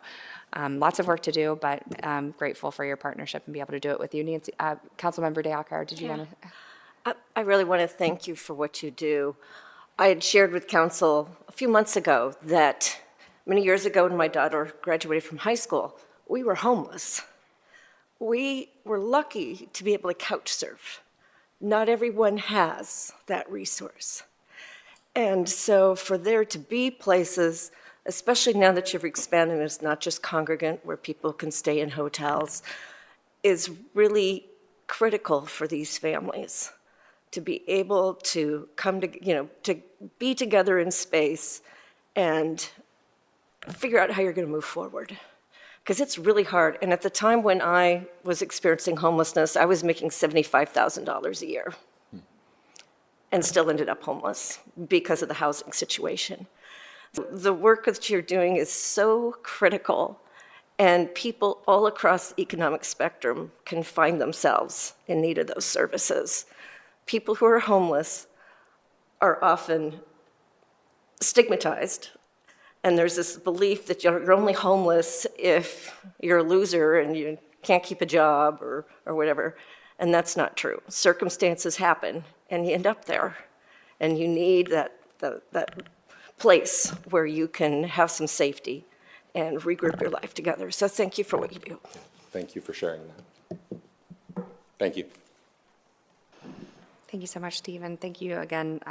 Thank you, Nancy, for sharing that with all of us. At this time, we would love to invite Mike Cochran from the Mid-Ohio Food Collective to the podium to speak just a little bit about the growing food needs across our sector. Thank you, Chair Green and Councilmember De Alcar. My name is Mike Cochran, and it is my honor to serve as Senior Vice President of Communications for Mid-Ohio Food Collective. Thank you for this opportunity to testify about growing food insecurity among our neighbors and to highlight the need for continued investments to ensure that nobody goes hungry in our communities. I want to start by acknowledging Councilmember De Alcar for sharing that story of her experience. And just how it reflects that hardship can affect any of us.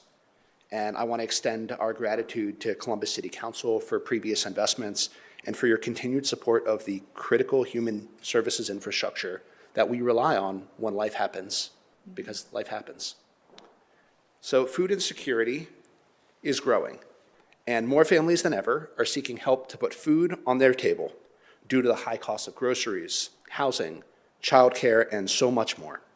We recognize how these factors drive hunger and poverty, and we work to address both hunger and its root causes. Now, large streams of federal assistance, including the American Rescue Plan and other COVID dollars, have now dried up, leaving many health and human service organizations wondering how they will continue to meet the rising need. Now, the Food Collective remains committed to our mission of ending hunger one nourishing meal at a time and co-creating communities where everyone thrives. And together with our incredible network of partner agencies, we helped serve more than 500,000 Ohioans last year. And 68% of those households had at least one child or one senior living there. Councilmember Barroso de Padilla pointed out that we're talking about ecosystems of care. And the Hunger Relief Network is there throughout that ecosystem at all stages of life. Collectively, in Columbus and Franklin County, last year we distributed over 51.5 million pounds of food. And more than 2/3 of that is fresh, healthy food like fruits, vegetables, meat, dairy, and eggs. And that matters because food is not just sustenance, food is health. Collectively, we delivered enough food for over 43 million meals to families in need across Franklin County. That's more than 117,000 meals every day, or enough to feed every person at Ohio Stadium, plus a few thousand standing outside. And approximately 95% of that food was provided to agency partners at no cost to them. Now, I should note here the importance of state and federal food programs in making this impact possible. Nearly half of our food mix comes from those state and federal sources, and we'll have to see what these next few years have in store. Mid-Ohio Food Collective is proud to partner with a network of 341 local partner agencies and programs, the backbone of our efforts to fight hunger in Columbus and across Franklin County, including food pantries, soup kitchens, schools, community centers, faith-based institutions, and more. Our partners' agencies' deep connections to their neighborhoods make them trusted resources for families in crisis, ensuring food assistance reaches those who need it most. And I want to acknowledge that a number of our partner agencies are here in the room with us today. In 2024, we recorded just over 1.25 million service visits in Franklin County. That's families who make the choice to walk through the doors of their local food pantry to ask for help. And total service visits across the county now regularly exceed 100,000 every month. How does this compare to recent past? Well, currently it's 100,000 times that a family doesn't have to choose between food and paying rent or a utility bill. But in 2021, our Franklin County network logged just over 670,000 service visits. Let me say that again. 1.25 million today, 670,000 in 2021. Wow. Locally, we've doubled in volume compared with just a few years ago. This chart is across the 20 counties we serve, but you can see really clearly where we are today versus where we were just a few years back. Now, we're serving more families than ever due to rising demand, but also because of effective strategies that improve access to healthy food where and when people need it most. One such strategy are Mid-Ohio Markets, our free grocery stores, designed to meet people where they are, providing customers access to healthy, nutritious food while also connecting them to wraparound services, including healthcare, housing support, workforce development, benefit access, and more. As inflationary pressures and housing challenges persist, we anticipate our community will continue to experience a heightened need for food assistance well into 2025 and beyond, and we will be there to serve them. So how can people get help right now? Go to freshtrack.com, enter your zip code to find food access in your community. You'll also get a sense of just how robust our service network is. Today, January 16th, there are 20 places to get free groceries or a nourishing meal within 5 miles of Columbus City Hall. And we can serve any family that makes up to 200% of the federal poverty level, which is about $60,000 for a family of 4. I'd like to close by highlighting what continued investment in Mid-Ohio Food Collective and our Hunger Relief Network means for Columbus. Projects like the Eastland Prosperity Center demonstrate how targeted investments in human services infrastructure can transform communities, meeting the growing need for food assistance while also providing essential resources that empower families to achieve long-term stability. We'd like to thank City Council and Mayor Ginther for the city's leadership and investment for Eastland, and a number of the city departments behind me right now for their partnership and programming for Eastland.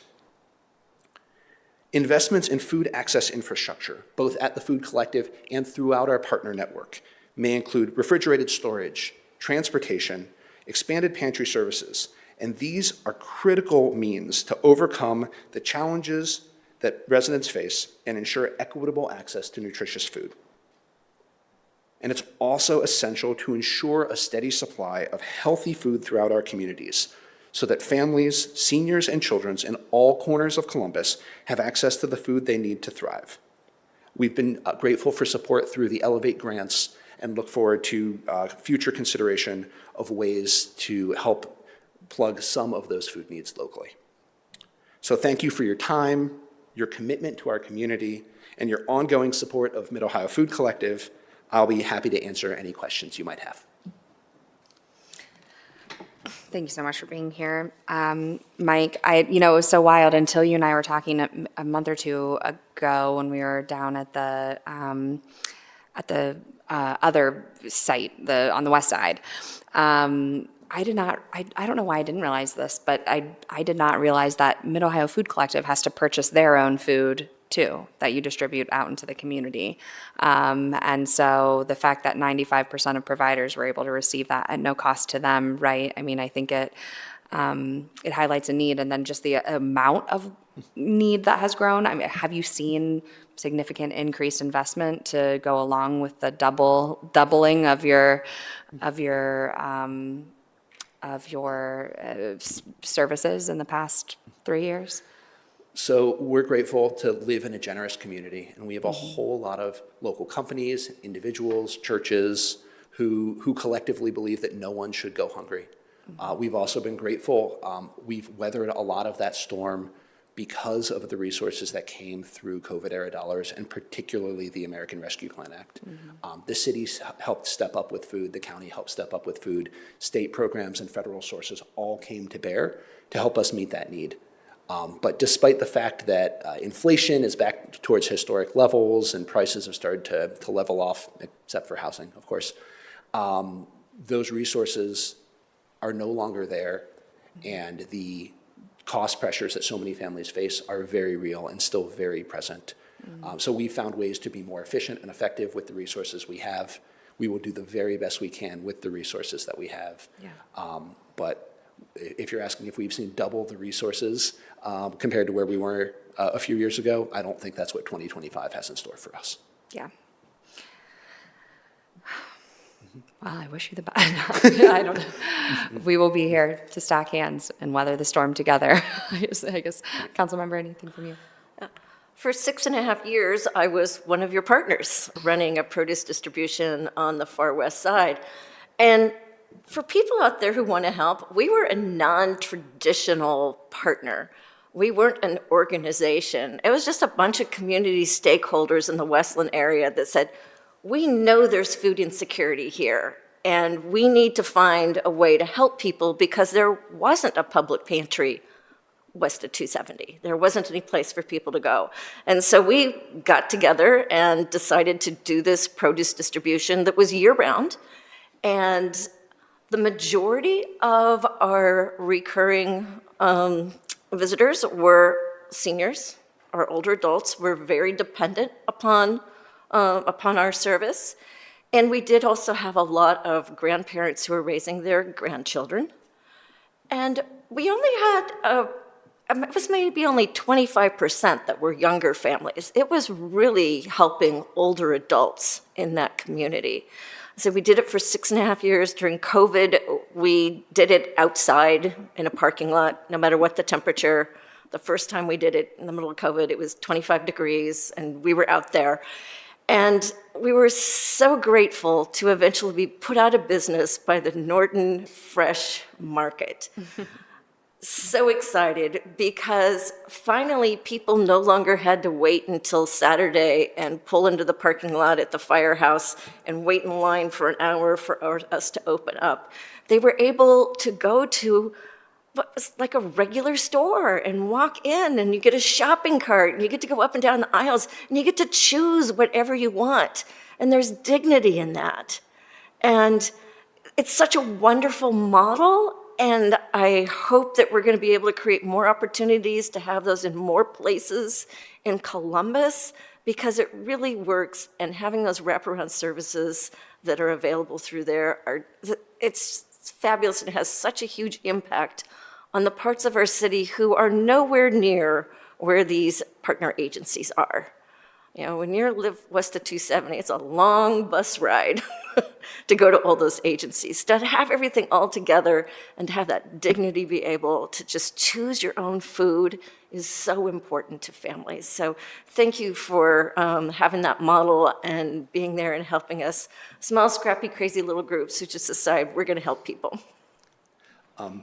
Thank you, Councilmember. I can't say it any better, so thank you for your partnership and for helping spread the word that everyone should be able to get the food they need at the right time, the right place, with dignity and without any stigma in getting help, because we never know when each of us may need help from our neighbors as well. Thank you. Thank you so much for being here. And last but not least on our invited speakers list tonight, I would like to invite Matt Goldstein, who's the CEO of BESA, to join us at the podium.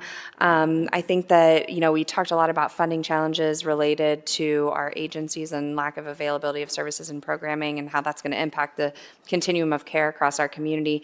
And one thing that is just so beautiful about the work that you do, not only does it affect the continuum of care, it also causes workforce challenges across our continuum of care. People can't afford to stay in those jobs because they can't afford their own rent, because we're not paying them enough, because we're not allocating enough funding to cover those costs. And not only is BESA working so diligently to bridge those gaps in our community, but you're also inspiring and building community through volunteerism. And so I'd love for you to be able to speak a little bit about your work and what you're seeing in the community.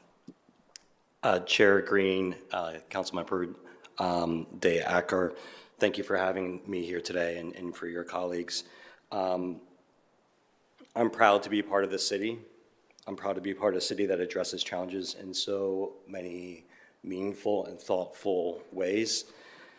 I'm grateful for the opportunity to share how our organization, BESA, leverages city dollars, your investment in us to address workforce shortage gaps and make meaningful community impact. BESA is a multiplier. Let me talk about what that means. In 2024, we worked alongside 185 different nonprofits in this community. We mobilized 13,000 volunteers. We completed 1,700 service projects. How do we address workforce shortage gaps when nonprofits across our community face a fiscal cliff, as you guys know, as you know, and the folks behind me know, we step in, deploying hundreds of volunteers to help fill the gaps when they can't afford full-time staff. We also have a deep understanding of the community's landscape, allowing us to strategically deploy volunteers to where they are needed, when they are needed. BESA is a multiplier. Let me talk about what that means around housing challenges. Last year alone, 13% of our service projects, that's about 200 projects, it's over 200 projects, helped address housing challenges. We deployed 1,300 volunteers to homeless shelters. Those volunteers gave 3,000 hours, the equivalent of 1.5 full-time people. Their work generated over $100,000 of impact. BESA is a multiplier. Let me talk about what that means as it relates to food security. A quarter of all of our projects last year, 25% of them, were around food security, food insecurity. That's 400 projects. We deployed 3,000 volunteers, 6,000 hours of service. That's the equivalent of 3 full-time staff members working last year, never taking a vacation. And they made $200,000 of impact. Here's the most important part. By activating these volunteers, we educate them in real time about community challenges. We show them those challenges firsthand so that they can become advocates. To solve systemic challenges, we need more advocates at the table. We need more advocates engaged, as you shared with the food drop site. More people at the table sharing these stories with their families, their colleagues, their employers, who can then be moved to action. At a time when this community is facing significant headwinds, we must activate more people, inspire them to serve, and turn them into champions for change. BESA is a multiplier. And I thank you for investing in us over these past few years, for considering the investment for this upcoming year, this year, so that we can multiply impact and continue to make significant change in this community. And I appreciate you having me here today. I'm happy to answer any questions. Thank you so much. I don't have any questions for you, just grateful heart for the work that you do. And again, you know, it's plugging those gaps that we see across our community, but it's also just so much more. I think, you know, in many ways is a workforce pipeline. You know, you talked a little bit about, you know, developing a passion and interest in this work. And I think that's how you got involved in this work, right? Volunteering. Yes. And so, you know, we're talking about challenges with workforce recruitment and retention in these important fields. And the work you're doing is not only bridging those gaps, but also is in some ways serving itself as a pipeline to engage more people in this critical, important, life-saving and life-changing work. So thank you. Councilmember, did you have anything you wanted to add? A lot of people don't realize that so many nonprofits really rely on volunteers. And when COVID hit, a lot of us lost our volunteers. It was actually BESA that stepped up when COVID hit and sent people out to help with our food distribution, and that kept us operating, because our regular volunteers were often older adults. They were our big volunteer base, and some people had health problems, and they rightfully were concerned and did not want to be out there. And BESA stepped up and regularly sent a team of people who really became invested in our program. And that's not an unusual story. Nonprofits all over can say, yeah, if it hadn't been for BESA's volunteers, I wouldn't have been able to complete that project. I wouldn't have been able to even launch this particular program if I didn't have volunteers. There was a time when lots of people just volunteered on their own, and that's not the case anymore. But with the system that BESA has, it brings corporate volunteers together and really makes it possible for nonprofits to do the work that they do. And so when they talk about, you know, a multiplier, it's a multiplier that has direct impact on people's lives here in Columbus. So thank you for your work. Thank you. Thank you. Thank you so Thank much you. for being here. Thank you. Okay, friends, neighbors, and loved ones, we are moving into our final portion of our event tonight, which is our public testimony portion, and we have 18 of you signed up to speak, and so we are going to keep it moving as quickly as we can, recognizing the importance of this evening for us. Yes. So the first person that I am going to invite to the podium, if he is here, Chuck Gearing. Are you here? Oh, there you are. Hi, I didn't even see you when I walked in, sir. From Life Care Alliance. And then the next person that is going to be on deck, I'm going to start doing it this way, is going to be Mike Dean, Youth Over Us. Just a reminder, everyone has 3 minutes. We're going to ask that you try to stick as closely as you can to that timeline, or less, or more. Well, no, my team is going to kill me. I'm so sorry. I can't do more. There will be a buzzer that tells you when. But then happy to follow up and have any further discussion beyond that. Chuck, thank you so much for being here tonight, and Thank the you, floor is Councilmember. yours. Thank you for allowing me to share important information and data with you this evening, and I and our more than 25,000 clients appreciate this opportunity. I believe our community is at a critical crossroads with regards to food insecurity among our most vulnerable populations, especially the elderly and medically challenged. With demand remaining at almost double pre-COVID levels for our Meals on Wheels and related nutrition services, along with ending of the ARPA-related funding, we face a severe threat to our system, which, as I always note, is the model for the rest of the country. This makes our continued partnership with the City of Columbus and City Council even more critical. By comparison, almost all cities in the top 100 nationally maintain and have increased waiting lists for meals. Many have doubled or tripled waiting lists for our critical services, and I anticipate additional service providers going out of business in the next 2 years. With your help, we have maintained no wait lists for more than 20 years. While we are stable and a larger agency, we have run an operating deficit each of the last 3 years. We simply cannot continue to operate at a deficit. Columbus carries a high food insecurity rate of 13.5% compared to several other cities. As examples, that is higher than Chicago or Pittsburgh. We serve the most under-resourced citizens in Columbus and ensure they can remain independent and in their own homes where they all want to be. This is perhaps the most important aspect of their lives.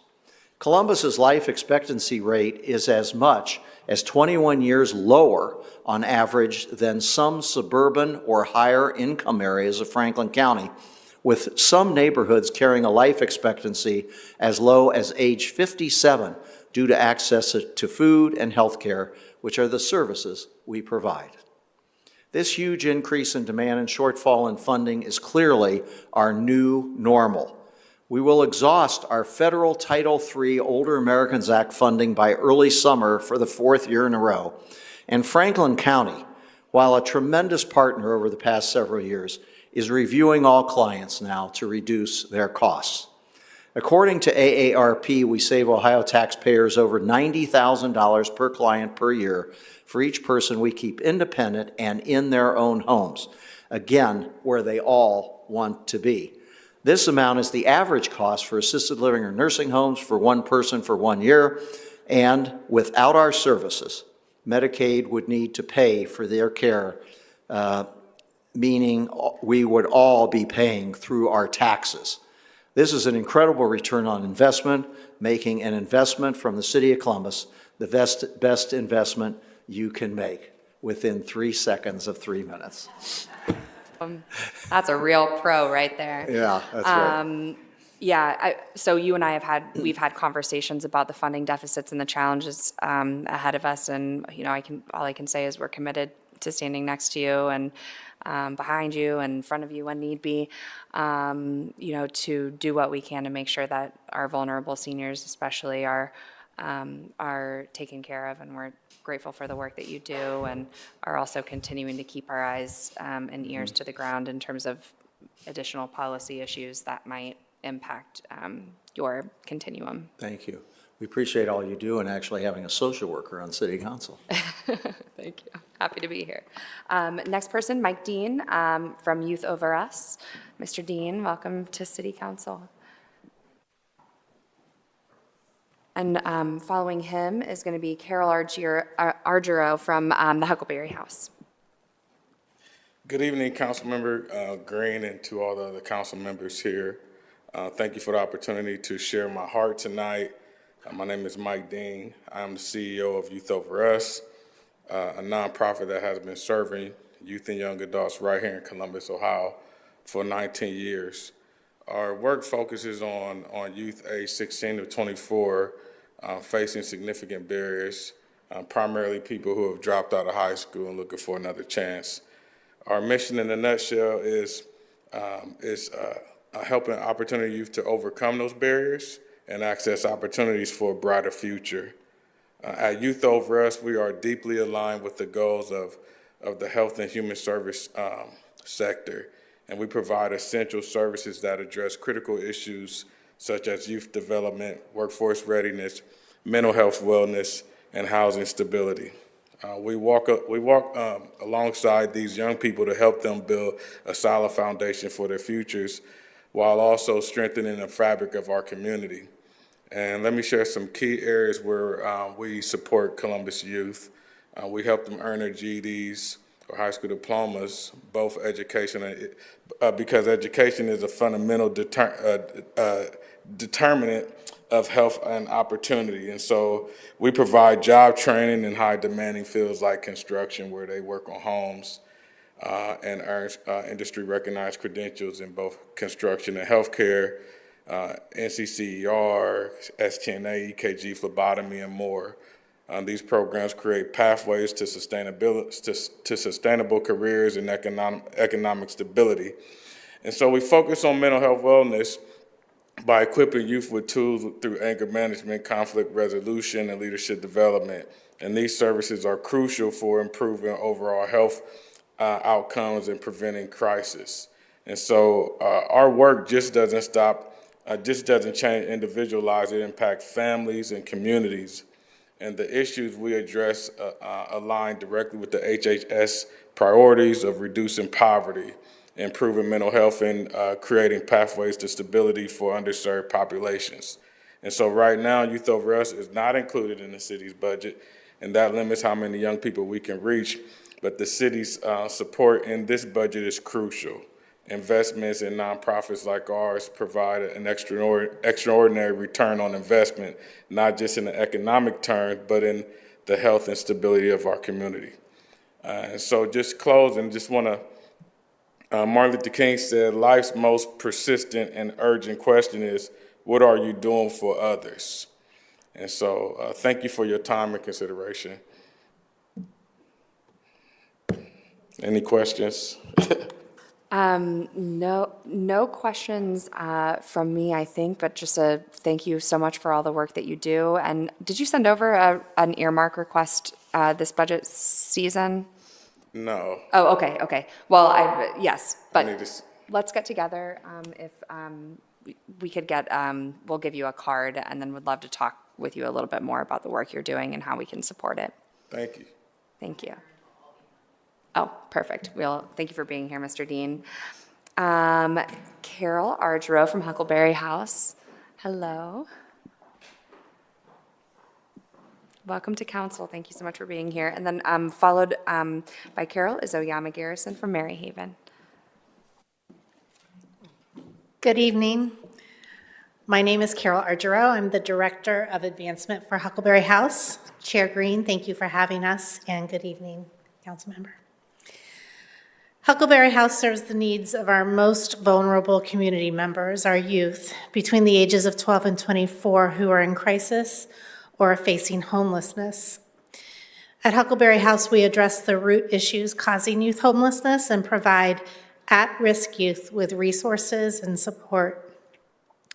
We respectively request the City of Columbus continue to support Huckleberry House and to continue demonstrating your dedication to keeping young people safe. This funding supports the growing operational needs of our Teen Crisis Program, ensuring it remains open and welcoming for all young people who need a safe place, stopping homelessness before it begins. The economic benefit provided by our Teen Crisis Program and shelter is more than $13 million annually and detailed in support documentation provided to you. Huckleberry House creates this economic benefit by working upstream, tackling and resolving issues that push young people into homelessness. Investing in prevention significantly reduces the number of young people experiencing homelessness and creates more pathways to stability and success. Huckleberry House began this work with teens in 1970, and our commitment to the youth and families in this community has remained steadfast. Over time, our work has shifted to meet the evolving needs of young people, the young people we serve, and the increased demand for our services.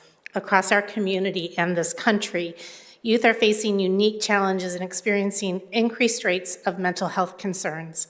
The U.S. Department of Health and Human Services states, "It is especially important to protect the mental health of minority and marginalized young people. Due to factors beyond their control, these groups are at a higher risk for mental health difficulties." This crisis plays out in real time every day in our Teen Crisis Program.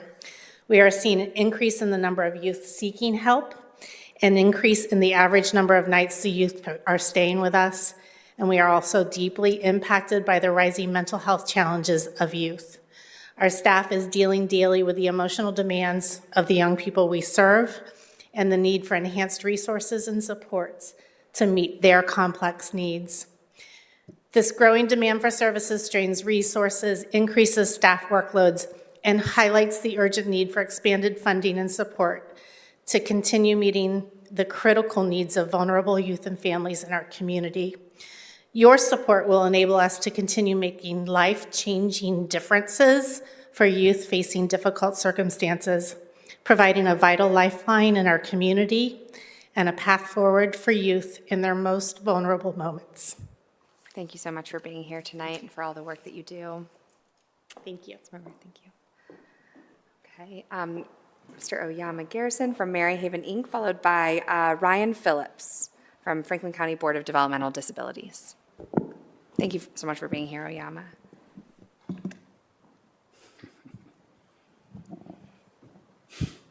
It's 4 a.m. and a call comes in. And that call is answered by one of the Maryhaven staff for mobilization, response, stabilization services. That call is about a couple found in a vehicle, both overdosed. One of them makes it, the other one doesn't. Well, in the back seat, there's a 4-year-old that's displaying some symptoms associated with illicit drugs in its system. 2 o'clock in the afternoon, the CODA bus pulls up at the bus station or the bus stop outside of the Maryhaven Addiction Stabilization Center. Someone rushes in, grabs our nurses, mentions that someone on the bus is experiencing an issue. Our nurses, who are trained extremely well, know exactly what that means, grabs Narcan, runs out, and takes care of a life. 8 o'clock at night, I get a call from a community member who's telling me that their son just attempted suicide. And why? Because their son lost it all online sports gambling. It's 6 o'clock in the evening, and the Rovan from NetCare drops off an individual. The temperature's outside, negative 10 degrees.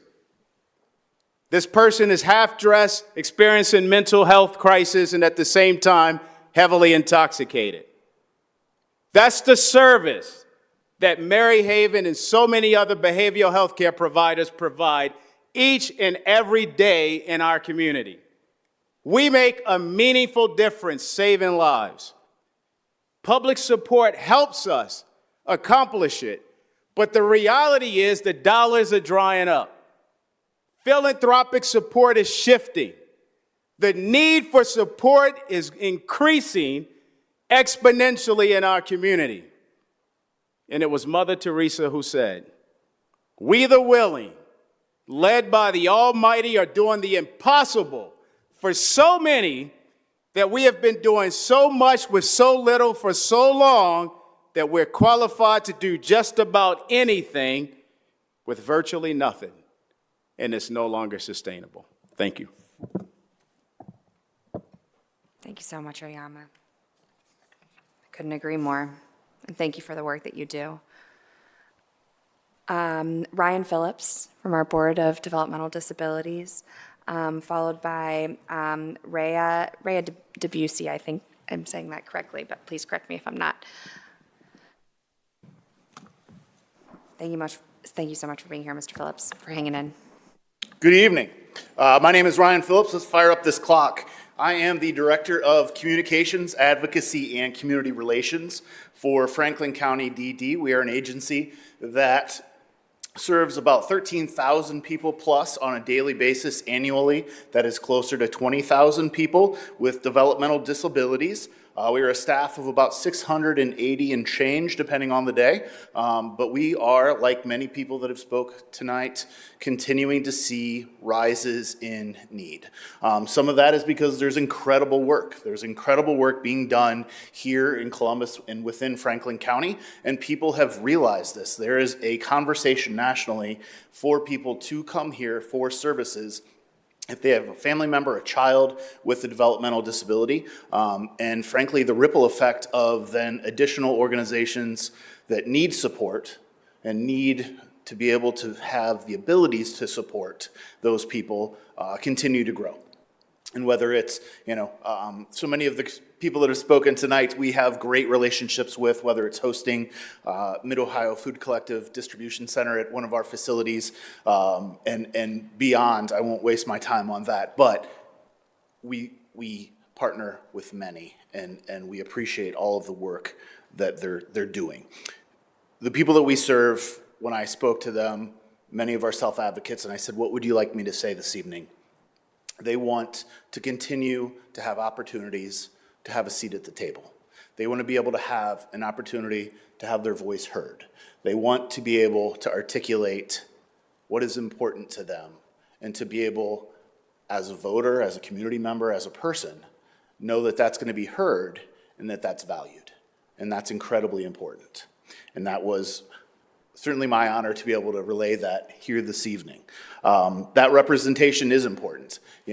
We talked a little bit about safe routes. There's the sidewalk conversation that we had a little bit earlier. And within that, I can tell you a story of Max, who lives downtown and loves to be out and about, happens to be in a wheelchair. And there's times when he has to choose, do I go someplace or do I risk it and go down the center of the road because there isn't a safe route to get me to where I want to go?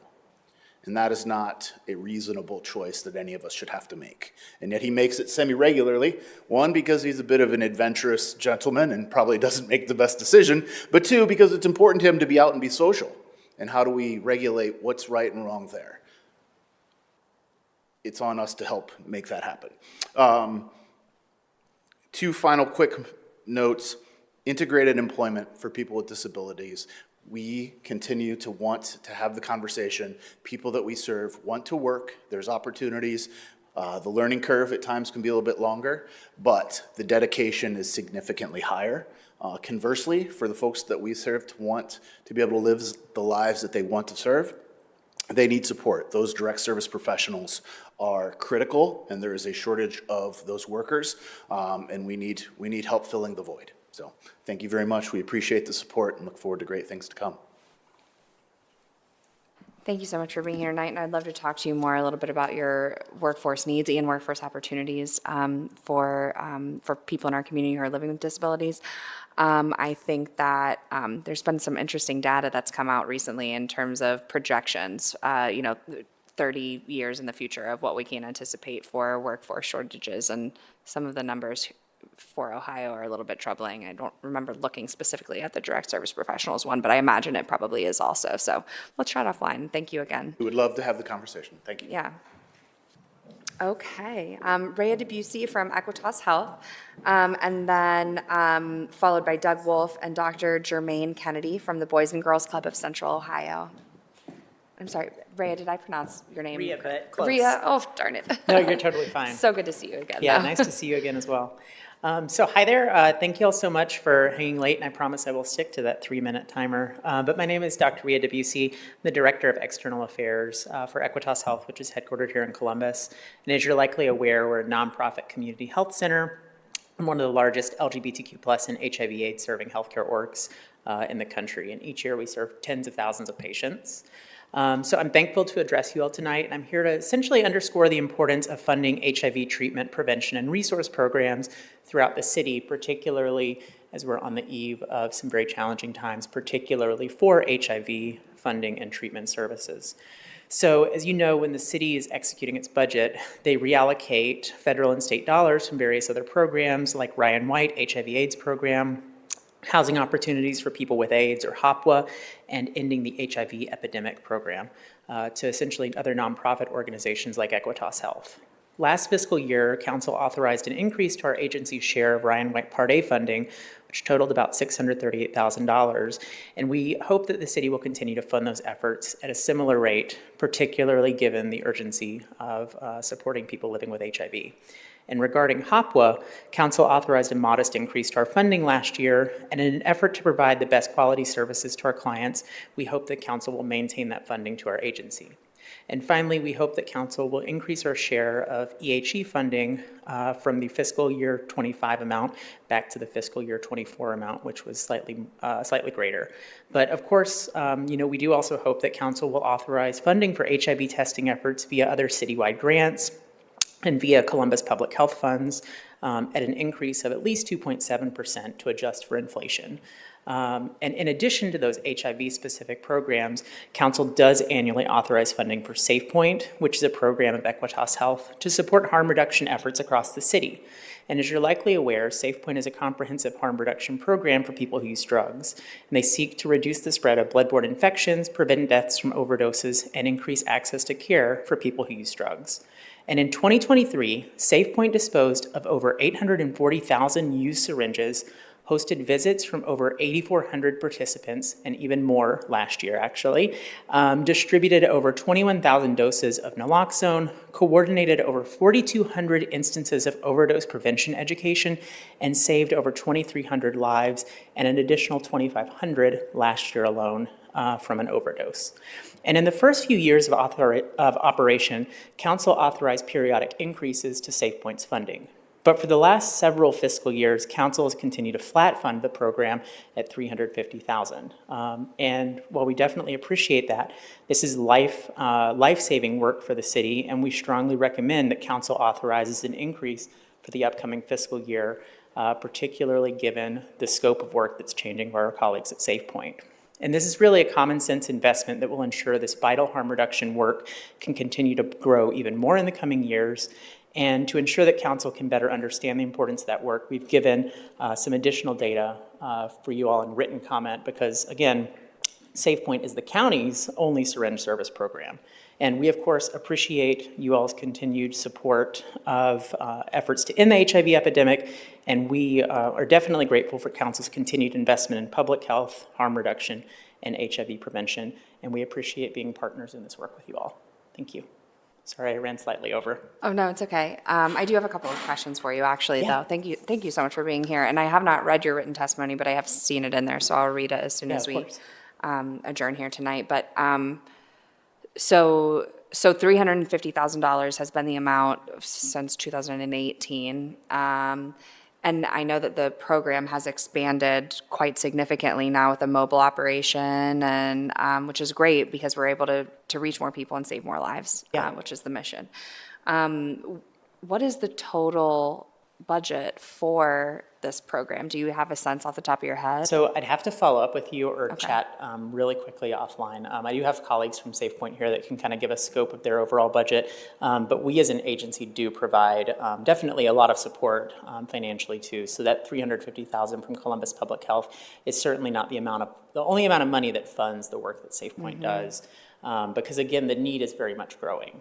And definitely, as you mentioned, it's been flat funded since 2018, which the funding absolutely is helpful, but $1 in 2018 doesn't buy what $1 in 2025 bought. Yeah, certainly. buys. Well, and it's a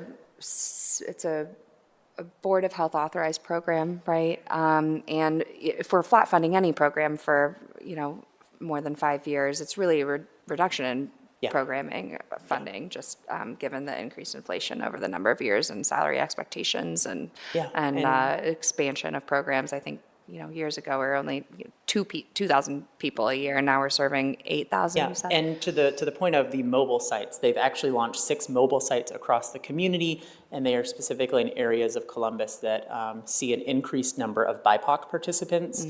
So now they're, definitely expanding their reach, and we do expect that to continue in the next coming years too. Okay. Well, thank you very much. And I don't know if the directors want to comment. Do you see any changes in the current funding for Ryan White? Or I don't remember seeing that reflected in the budget, but I think those are all grant-funded programs, so I'm not sure that they would have been in our operating.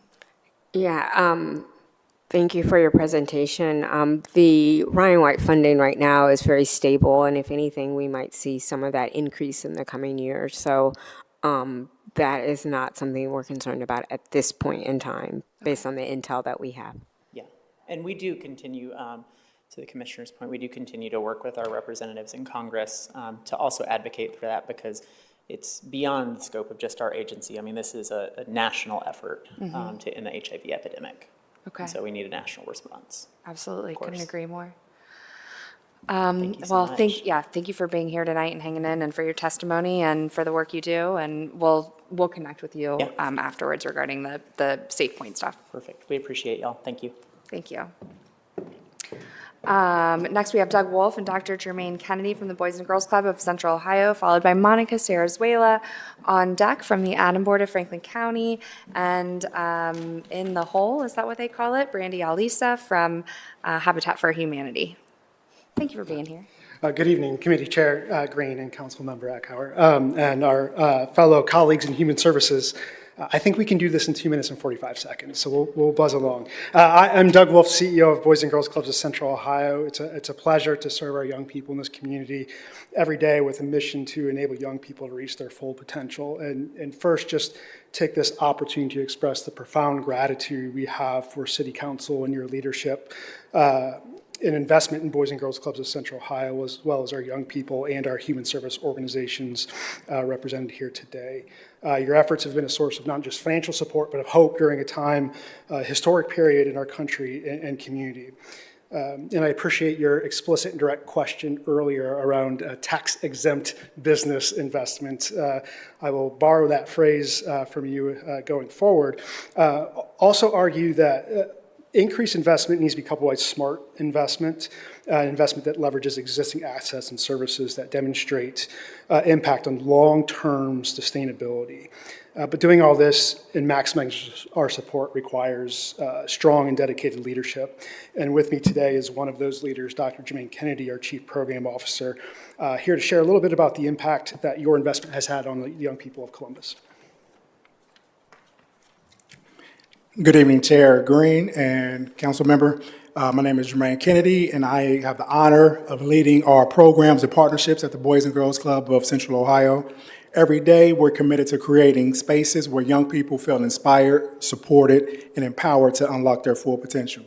Thanks to your continued investment, we've made significant progress in opening doors for young people across our community. For example, our Thriving Teen program has grown by 340 members in just the last year, placing us among the top 6% of clubs nationwide.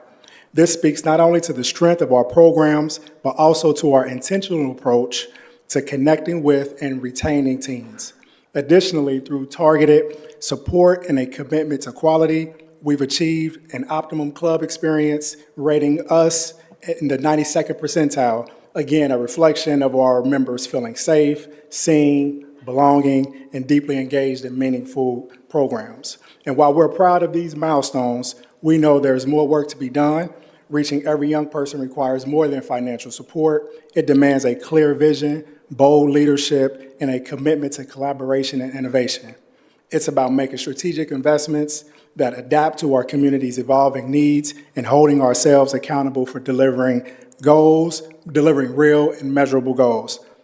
At the Boys and Girls Club, we're not just focused on our programs, we're focused on building great futures for every young person and family in the city.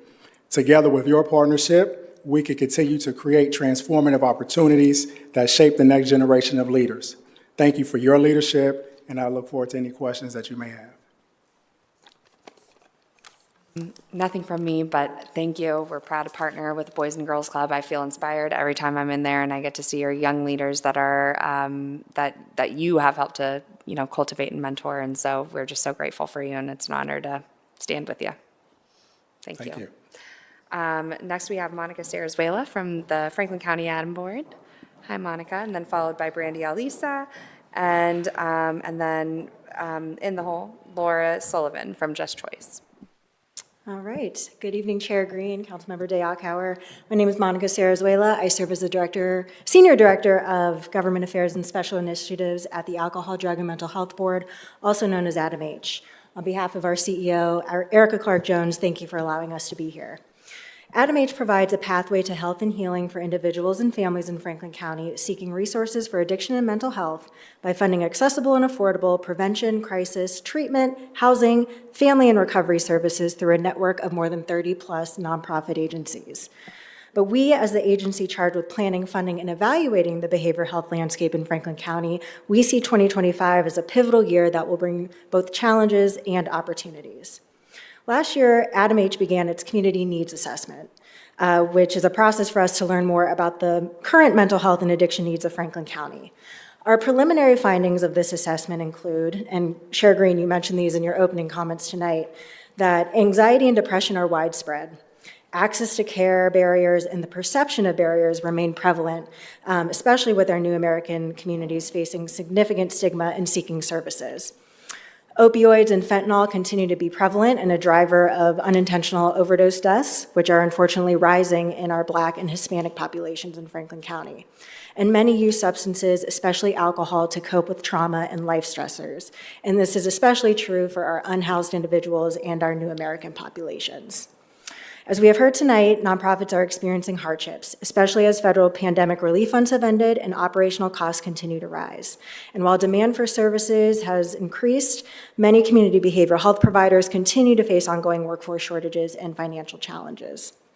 And while we applaud the state for increasing Medicaid reimbursement rates in the last state budget, the individuals that make up the behavioral health workforce, who are often required to have advanced degrees, are still vastly underpaid.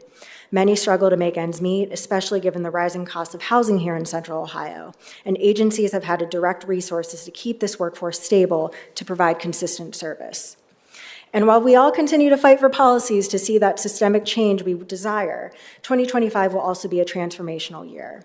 Thanks to the incredible partners, including the City of Columbus and the Franklin County Commissioners, the Franklin County Crisis Care Center is set to open its doors later this spring. This facility will be the 24/7, no wrong door approach for individuals and their loved ones experiencing a mental health or addiction-related crisis in Franklin County. Currently, most individuals show up to a hospital emergency department when they're in crisis. And by having a facility that specializes in behavioral health care needs, individuals will be able to receive quality care from trained specialists, be linked with a community-based provider before exiting, as well as leave with their medication in hand, all of which are factors that lead to better health outcomes and decreasing the likeliness of an individual representing in crisis. The Crisis Care Center will be opened in phases based on service utilization to best meet the community needs. AdamH also looks forward to working with the city on 911 and 988 interoperability, expanding successful mobile response programs in the community, and deepening our relationship with law enforcement departments across the region. Thank you, Chair Green, and I'm happy to answer any questions. I think we're overdue for a get-together. I want to talk a little bit more about community assessment, and I really value all of your comments and feedback. It's like I could have written your talking points too. I mean, everything is so spot on. I mean, we really have this whole system approach, and I know that I don't have a solution for it. If I had a blank check, I'm sure that you don't either.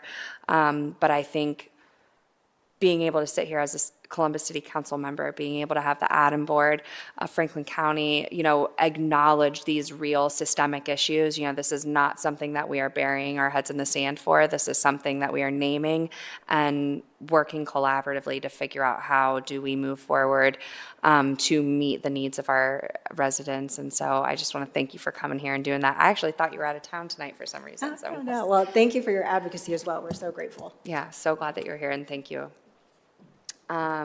Next, we have Brandy Alisa, followed by Laura Sullivan from Just Choice, followed by Nicole Gomez of Primary One Health. Thank you so much for being here, Brandy. Yeah, good evening, Chair Green, Councilmember Dayakauer. It's great to be in front of you today. My name is Brandy Alisa. I'm the President and CEO of Habitat for Humanity Mid-Ohio. And we're committed to helping solve the region's affordable housing crisis by repairing, building, and selling homes that are safe, decent, and affordable. The shortage in affordable housing can be illustrated in many ways, and there's lots of reports and data points that show this to be true. But specifically with Habitat, I want to share a couple data points. In 2024, we received 298 completed applications from potential home buyers, first-time home buyers. That was up from 228 in 2023 and 78 in 2022. In 2 years, that demonstrates an increase of 70%. Even with this growing demand, of those 228 applications, completed applications with all the relevant data, that we received, we were only able to build 14 homes in Rehab 1. So that's 15 homes of the 228 people that applied. We could and certainly want to serve more, but are limited by funding, which of course comes from private sector partners, government dollars, and our own social enterprise. It is difficult, though, to keep pace with the rising cost of construction, which has gone up 40% over the past 5 years. We're incredibly grateful for the partnership and support of the City of Columbus. Most of that funds through HUD home dollars. And I'd be remiss not to mention that we're concerned about possible reductions in those funds with the incoming administration. This would certainly be detrimental to our operations in Franklin County. We cover a 3-county area. Workforce development is also a continual pressure point for us, ensuring there are enough trained workers to comprise both our staff and the many subcontractors needed for construction. We would love to participate in more workforce development programs with our very unique on-the-job training opportunities in building and repairing homes. We are looking for innovative affordable housing solutions, including multifamily homeownership, partnering with other affordable housing developers, and finding innovative construction methods. There's no silver bullet to solve funding for affordable housing or the social service sectors, of course, but we are committed to doing our part in increasing the supply of affordable houses and partnering with families to secure zero interest or similar mortgages. Thank you. Thank you for being here. Thank you for sharing that data and information. That's a large disparity, right? Compared your number of applicants compared to the amount of need we were able to meet. It also, I think, really highlights the intersections that we're seeing right now between our, the issues that we're dealing with on the housing side specifically, and then, the human services sector itself. So, again, I keep saying this tonight, but we're committed to standing with you and working together to find out solutions, and grateful to be your partner. Thanks for being here tonight. Thank you. Laura Sullivan from Just Choice, welcome back to council. Nicole Gomez from Brian Murray One Health, followed by Amy Claben from Families Flourish. And we have a few Families Flourish speakers here tonight. For the sake of time, do you think you would be able to come up together and, okay, thank you. Hi. Hi. Back to council, good to see you. Good to see you. Thank you for having us. And thank you, Councilmember Deakauer, for sharing your story of being unhoused. I myself was an unhoused youth, couch surfed, and recognize my being fortunate to have that as an option. And that guides a lot of our work today. Tonight we heard about neighbors and organizations and systems that are really struggling with the gaps and not able to meet the needs that people have. At Just Choice, we are really proud of our work that we do to stand in those gaps. And I feel like starting with a couple of stories is a good way to demonstrate how we do that. So 2 stories. One, just this week, we were contacted by a young mom who had a child in the NICU for a month. She's unhoused, and when her child was ready to leave the NICU, she didn't have a safe place that she could go with a very, very tiny baby.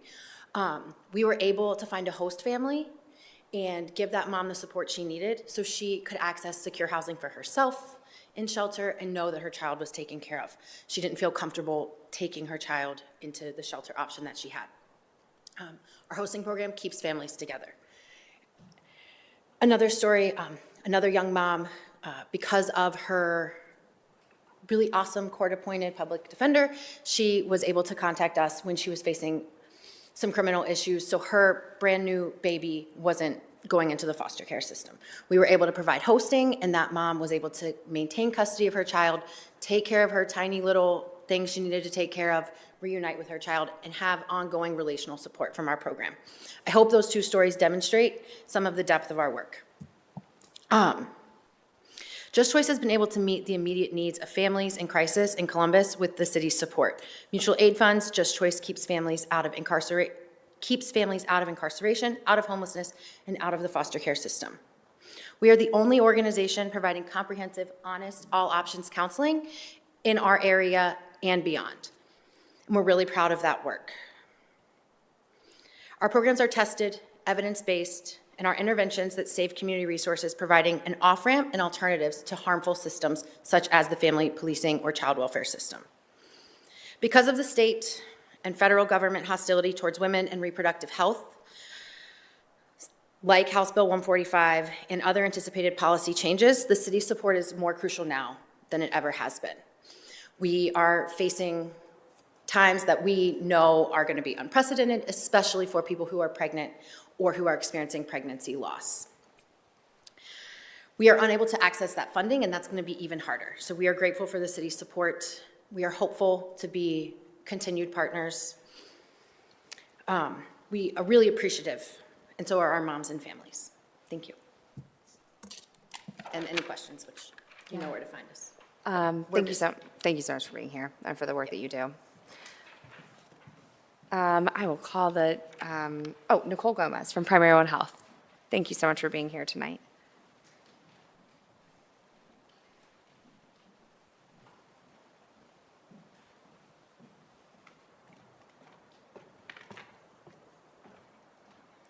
Good evening, council members. Thank you for the opportunity to speak tonight and for your continued commitment to supporting health, human services, and equity in our community. My name is Nicole Gomez. I'm the Chief Operating Officer of Primary One Health, the oldest and largest federally qualified health center in the city of Columbus and Central Ohio. Thanks to the generous support of funders, including the City of Columbus, we provide compassionate, quality care to approximately 40,000 patients annually. We achieve this despite significant challenges such as workforce shortages, declining revenue, and rising costs. As the demand for services increases, so must the support. Our patients are among the most vulnerable in the community: uninsured and underinsured individuals, migrants, immigrants, refugees, and those without housing. They come to us because they trust us. They trust us because our team reflects their lived experiences. Many of our providers and staff look like our patients, speak their languages, and understand their unique needs. Our strong community partnerships with many of those here this evening amplify our efforts, enabling us to reach more individuals with innovative programs designed to improve overall health outcomes. Columbus Public Health has provided staff members for our women's health and dental programs. We've partnered with Mid-Ohio Food Collective to provide fresh produce to our patients at no charge to them. Many other grants and programs are incorporated into our service portfolio: Elevate, Celebrate One, Harm Reduction, Ryan White, the list goes on. Primary One Health is a first contact source by which the critical services discussed here tonight are delivered.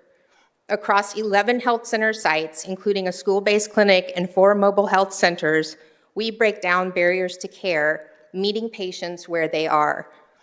Our comprehensive services include medical, dental, vision, behavioral health, substance use treatment, nutrition, and pharmacy care.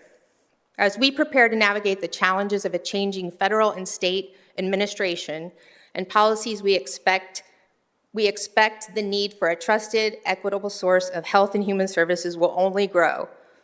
The number of Medicaid-insured community members who stand to lose their health care benefits translates to an increased number of uninsured patients we will serve. Nonprofit work isn't for everyone. While we're in it for the mission and not for the money, we can't do the work without our staff. We don't have the budget to compete with the large healthcare organizations as we recruit from the limited pool of healthcare practitioners needed to provide the care our patients, the people we're all entrusted to serve. We can only cut so many benefits and FTEs and continue to retain and recruit staff to deliver the care that is already desperately needed and is only increasing in demand. Tonight, I urge the council to prioritize funding for health, human services, and equity. This funding is not just an investment in services, it's an investment in the lives of those who rely on us for care, trust, and hope. As Chair Green and others have shared this evening, the people of Columbus are our greatest investment. We at Primary One Health are steadfast in our commitment to being responsible stewards of these resources, ensuring they directly impact the lives of the tens of thousands we are privileged to serve. Thank you for your time, your leadership, and your unwavering support of this vital work. Thank you so much, Nicole. It's nice to meet you. I Thank didn't you, know likewise. that we had a new person in that role, so it's good. I'm very glad you were able to join us tonight. I do have a quick question for you, Yes. if I might. I know that FQHCs are HRSA required to serve every individual regardless of their ability to pay. Correct. What happens if 57,000 Medicaid-eligible people in Central Ohio lose their Medicaid overnight? Do you have a rough idea of what that would do to your population that you're serving and to your, I mean, if you have to serve X number of patients without a payer source, what does that do to the bottom line of Primary One Health? It's crippling. When we think about the patients, what it does to them, fortunately, is hopefully nothing. Hopefully, they'll still continue to come to us and receive the care, yes. But the financial impact on us is devastating. With the large percentage of our patient population on Medicaid, that will definitely be a game changer for our organization. However, we're still fighting for grant funding. We're still doing everything we can to ensure that we're here and maximizing the resources and the grant funding that are available to us. Mm-hmm. Dr. Roberts, if I might, I don't know if you have any thoughts about, the current funding model, or again, also just thinking about not even just Primary One, but the rest of the FQs and the entire continuum, what we might do. Well, thank you for that question, and thank you for coming this evening, Nicole. Obviously, primary care is a huge priority to those of us at Columbus Public Health and to this community, and we've showed that over the years. For those who aren't aware, the city was the initial contributor, or that's where Primary One Health started, was with the city, and then they spun off and became a separate entity. I think, in the coming months, with this new administration and with some changes that potentially could happen, we're all going to be watching and waiting closely to see what happens to those who get additional assistance from our government for health insurance. I think the city's at a point, though, financially, we don't have much more to give. And so working with our federally qualified centers to help them think about other mechanisms and avenues to bring in other financial resources. I know we have been doing that with Primary One. We're slowly getting there. We had some red tape, literally red tape to get through. Did bring it up for that reason. Yeah, thank you. I appreciate it. But we're working on that. But what we're finding nationally and also here locally in Ohio is that FQHCs are doing much better financially if they can have an in-house pharmacy. And so because Primary One has some of their sites at city-owned buildings, there's some issues that we have to work through to get their lease agreements to be adjusted so that they can make those changes to the facility, the footprint, to have a safe pharmacy on site that their patients can access, but can also be financially beneficial to Primary One Health. Well, again, I will echo to you, and then also to Dr. Roberts. I'm here to be a resource, and if we can help, get that moving quicker, please let me know what I can do to help move things along in that area. It's Primary One Health specifically as a FQ, as an organization, our community is always one of the first to answer the call. Infant mortality, the work we're doing around addiction and accidental drug overdose. I mean, no matter what the need is, you have always been there. And so looks like this year we're all going to have to be there a little for each other, I guess. But we are proud to stand beside you. Thank you for being here. And again, nice to meet you and know that you are here. All right, our Friends from Families Flourish, if you could join us at the podium. Amy Claiborne, Kim Campbell, and Tasha Laals, I believe, if that's correct, and I'm so sorry, it's probably not correct. Followed by Alex Claudy and Glenn Tamala. I said that wrong. Glenn, you're here all the time, and I messed your name up. I'm sorry. Welcome back to council. Thank you, and good evening. We will go as quick as possible because we'd all three like to speak, and so thank you. Good evening, Chair Green, Member of Council Day Acker. I am Amy Claiborne, and I'm co-founder, CEO, and president of Families Flourish. I want to start by applauding Mayor Ginther and this council for creating the Economic Mobility Accelerator, a version of universal basic income that invests in residents by providing $500 per month of direct cash for 2 years. The recipients must agree to training during that time. There is much overlap between this new pilot and Families Flourish. This is the work we have been doing since 2018. But there's 2 key differences. Our program lasts 3 years with required coaching and programs throughout, and it is already an evaluated model that is providing consistent outcomes in the areas that the city seeks to impact. Families Flourish is a 3-year program that partners with low-wage working families across central Ohio to help them create their own economic stability and mobility.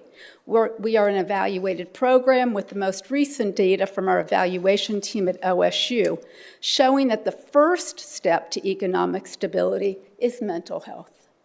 The toxic stress of living in violent neighborhoods and housing units that are leaky, filled with vermin and lead or mold, is an additional weight on families already struggling to make ends meet. So rent support is one piece of our 3-legged stool. $500 a month helps families have access to more Columbus neighborhoods, judged by the Kirwan Institute to be higher opportunity. Families Flourish has a unique model that drives improvement in health, both mental and physical. When it comes to social determinants of health, we know that socioeconomic factors such as access to quality education, job status, social support, income suitable to cover life expenses, and community safety are most important to a person's overall health than smoking, diet and exercise, or access to health care. According to the National Institute of Health, poverty is both a cause of health outcomes and a consequence.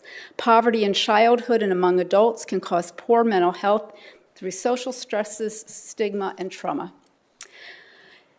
Several Families Flourish participants tell OSU they've experienced improved physical health, and the majority of participants noted improvements in mental health after just 1 year in the program. And we will have invited 100 families into our program, which equates to almost 300 people. We hope you will help us become part of the city's budget in 2025. Funding from the city will be dedicated to the 60% of our participants who live in the city of Columbus after joining Families Flourish. Thank you so much for your support.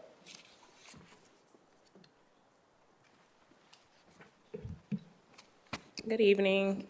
My name is Tashayla Alls, and I'm a resident of the city of Columbus.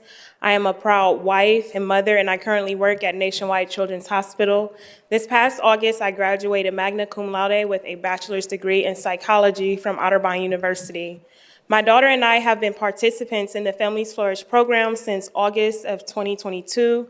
I want to talk about a piece of mental health journey and how housing impacted it. Before joining the program, I was a single mom, and the rising cost of living left me to settle for poor quality housing and inadequate living conditions. The structure of the previous apartment we lived in was dilapidated, and as a result, became infested with pests such as bed bugs and roaches. The landlord had received multiple environmental code violation notices from the City of Columbus Code Enforcement, and the surrounding neighborhood wasn't the safest place to raise a child or a family. Unfortunately, I couldn't afford to move at the time, and like so many other struggling parents in this city, I felt stuck both physically and mentally. Receiving private rental assistance from Families Flourish has been a life-altering experience, and for me personally, an answered prayer. With the private rent support and help from Families Flourish, I now live in an apartment complex with wide, green, outdoor spaces for my child to play. It's also a much healthier home environment, which has helped to set both my body and mind at a greater ease. This program has leveled the playing field to allow my family access to a wonderful Columbus neighborhood that I couldn't have access without Families Flourish. In addition to the rent support, I feel blessed for the support of the coach that I get to work with. and the women in my group whom I meet with monthly. During these workshops, I get even more ideas about how to reach my goals and dreams, not just for me, but for my family. As an ambassador for the program, I've had the chance to meet some of the people who, as private citizens and businesses, have invested in Families Flourish. Their support allows this program to have flexible, sustained rent support for me and the 74 other families now in the program. I am here to advocate for you to use 2025 city budget dollars for more people to be able to enjoy the support provided by Families Flourish. I want a lot more families to benefit. The combination of coaching and programs alongside the rent support that allow me access to a safer, healthy environment has allowed me to dream big. I graduate from Families Flourish, this fall, and my dreams include continuing to advocate for safer and healthier living environments for families and their children. Because our children and their families should not be limited to surviving. They should be afforded the opportunity to thrive. Thank you so much. And last but not least, good evening, Committee Chair Green, Councilmember Day-Akauer. My name is Dr. Kim Campbell, and I serve on the Board of Trustees for Families Flourish. Families Flourish is not just a housing program. It does provide partial rental support to help families who are otherwise gated out of neighborhoods with safer streets, great schools, and jobs. But it also provides holistic, wraparound support to each family depending on their needs, and our program sticks with families for a full 36 months. A coach relationship can help a mom or dad set goals, remove barriers, find resources, then cheerlead, encourage, and hold them accountable. A parent trying to change the future for their children and break generational patterns. But barriers to work aren't always lack of education or training. What I see in my work is so much that can be cultural or psychological. If you don't believe you can advance, that belief becomes reality, but Families Flourish coaches help instill confidence. If you have never seen someone like you advance in a certain career field, then you don't have the role model. But living in inclusive zip codes where neighbors go off to jobs as varied as a teacher, firefighter to lawyer and accountant helps some of our families see those examples for the first time. The program is a direct, research-based response to the fact that the Columbus metropolitan area is the second most economically segregated major city in the country. Add to that the recent research from McKinsey that it will take 700 years for Central Ohio's Black residents to reach wealth parity with our white neighbors. Families Flourish is about building equity. This program was born here in Columbus, and as we prepare to welcome our 100th family, as you heard, in just a few months, we need the city of Columbus to invest in this work. We have the results, we have the data, we have the compassion of a team listening to the people in the program and adjusting to fit them. This program works, and I urge you to fund Families Flourish. Thank you so much for your support. Thank you guys so very much for being here tonight. I know that the funding request is with our finance chair now as we're reviewing all the earmark requests. And so we're just grateful for your advocacy and testimony and the work that you do. Thank you very much. And if you do have questions, we're happy to answer them, in a meeting at another time. We appreciate your time tonight. Yeah, thank you. Next, we have Alex Claudy from MPREM, and then followed by Glenn Tamala, and last but not least, because I think James left, Susan and Yolanda from the local food board. Hi, Glenn. Thank you, Councilmember Green, and thank you, Councilmember Day-Akauer. Operational budget support is the bridge that connects the government-funded social services to the community that needs these services. So without these operational budget, regardless of how much funding the government puts together, these organizations that provide the direct service to the people cannot stay in operation. Without these support, most nonprofit cannot stay open to connect the community to the services needed. IMPRIM is one of these major organizations that are serving the community in the food service industry, and we've been in operation for the past 10 years without any city grant or any federal granting to support the work we are doing, and that is crippling. In the coming year, we are struggling to survive. As a matter of fact, I've been in front of council over the past year seeking for funding to keep us open. Not because we can't have food, we have partnership with Mid-Ohio Food Collective, and we get the food, but to open the doors for the people to come to receive the food and to have the staffing necessary to serve these communities have become a great need. Just last year, we served 200% of the people that we served in 2022. 2021, we served 26,554 families. 2024, we served 84,133 Central Ohioans. Now we have an unduplicated family of 15,457 unduplicated families in Central Ohio coming to IMPRIM. We are the fourth largest serving food industry with clothing in Central Ohio, serving over 147 zip codes and 42 counties. We are the first to start the non-zip code restricted program, meeting the needs of all families within Central Ohio without any support from the city or the government. Now, the need is getting greater. We have Columbus is the city that is welcoming everybody. And all these immigrants and refugees that are coming to the city is coming to IMPRIM. We are the largest opening food pantry with the longest hours in Central Ohio. We put in 30,000 volunteer hours last year to be able to sustain the number of service clients that are coming to us. Now, we cannot keep operating without the help of the city. So this very operation budget is a need that needs to be addressed within the city to help some agencies like us keep serving the community the way we are doing. Thank you. Thank you so much for being here, for the work that you're doing in spite of all the challenges. We have more work to do. Glenn Tamala, are you still here? Let the record reflect he is not here anymore. Susan and Yolanda from the it just says local food board. Are you with the local food action plan?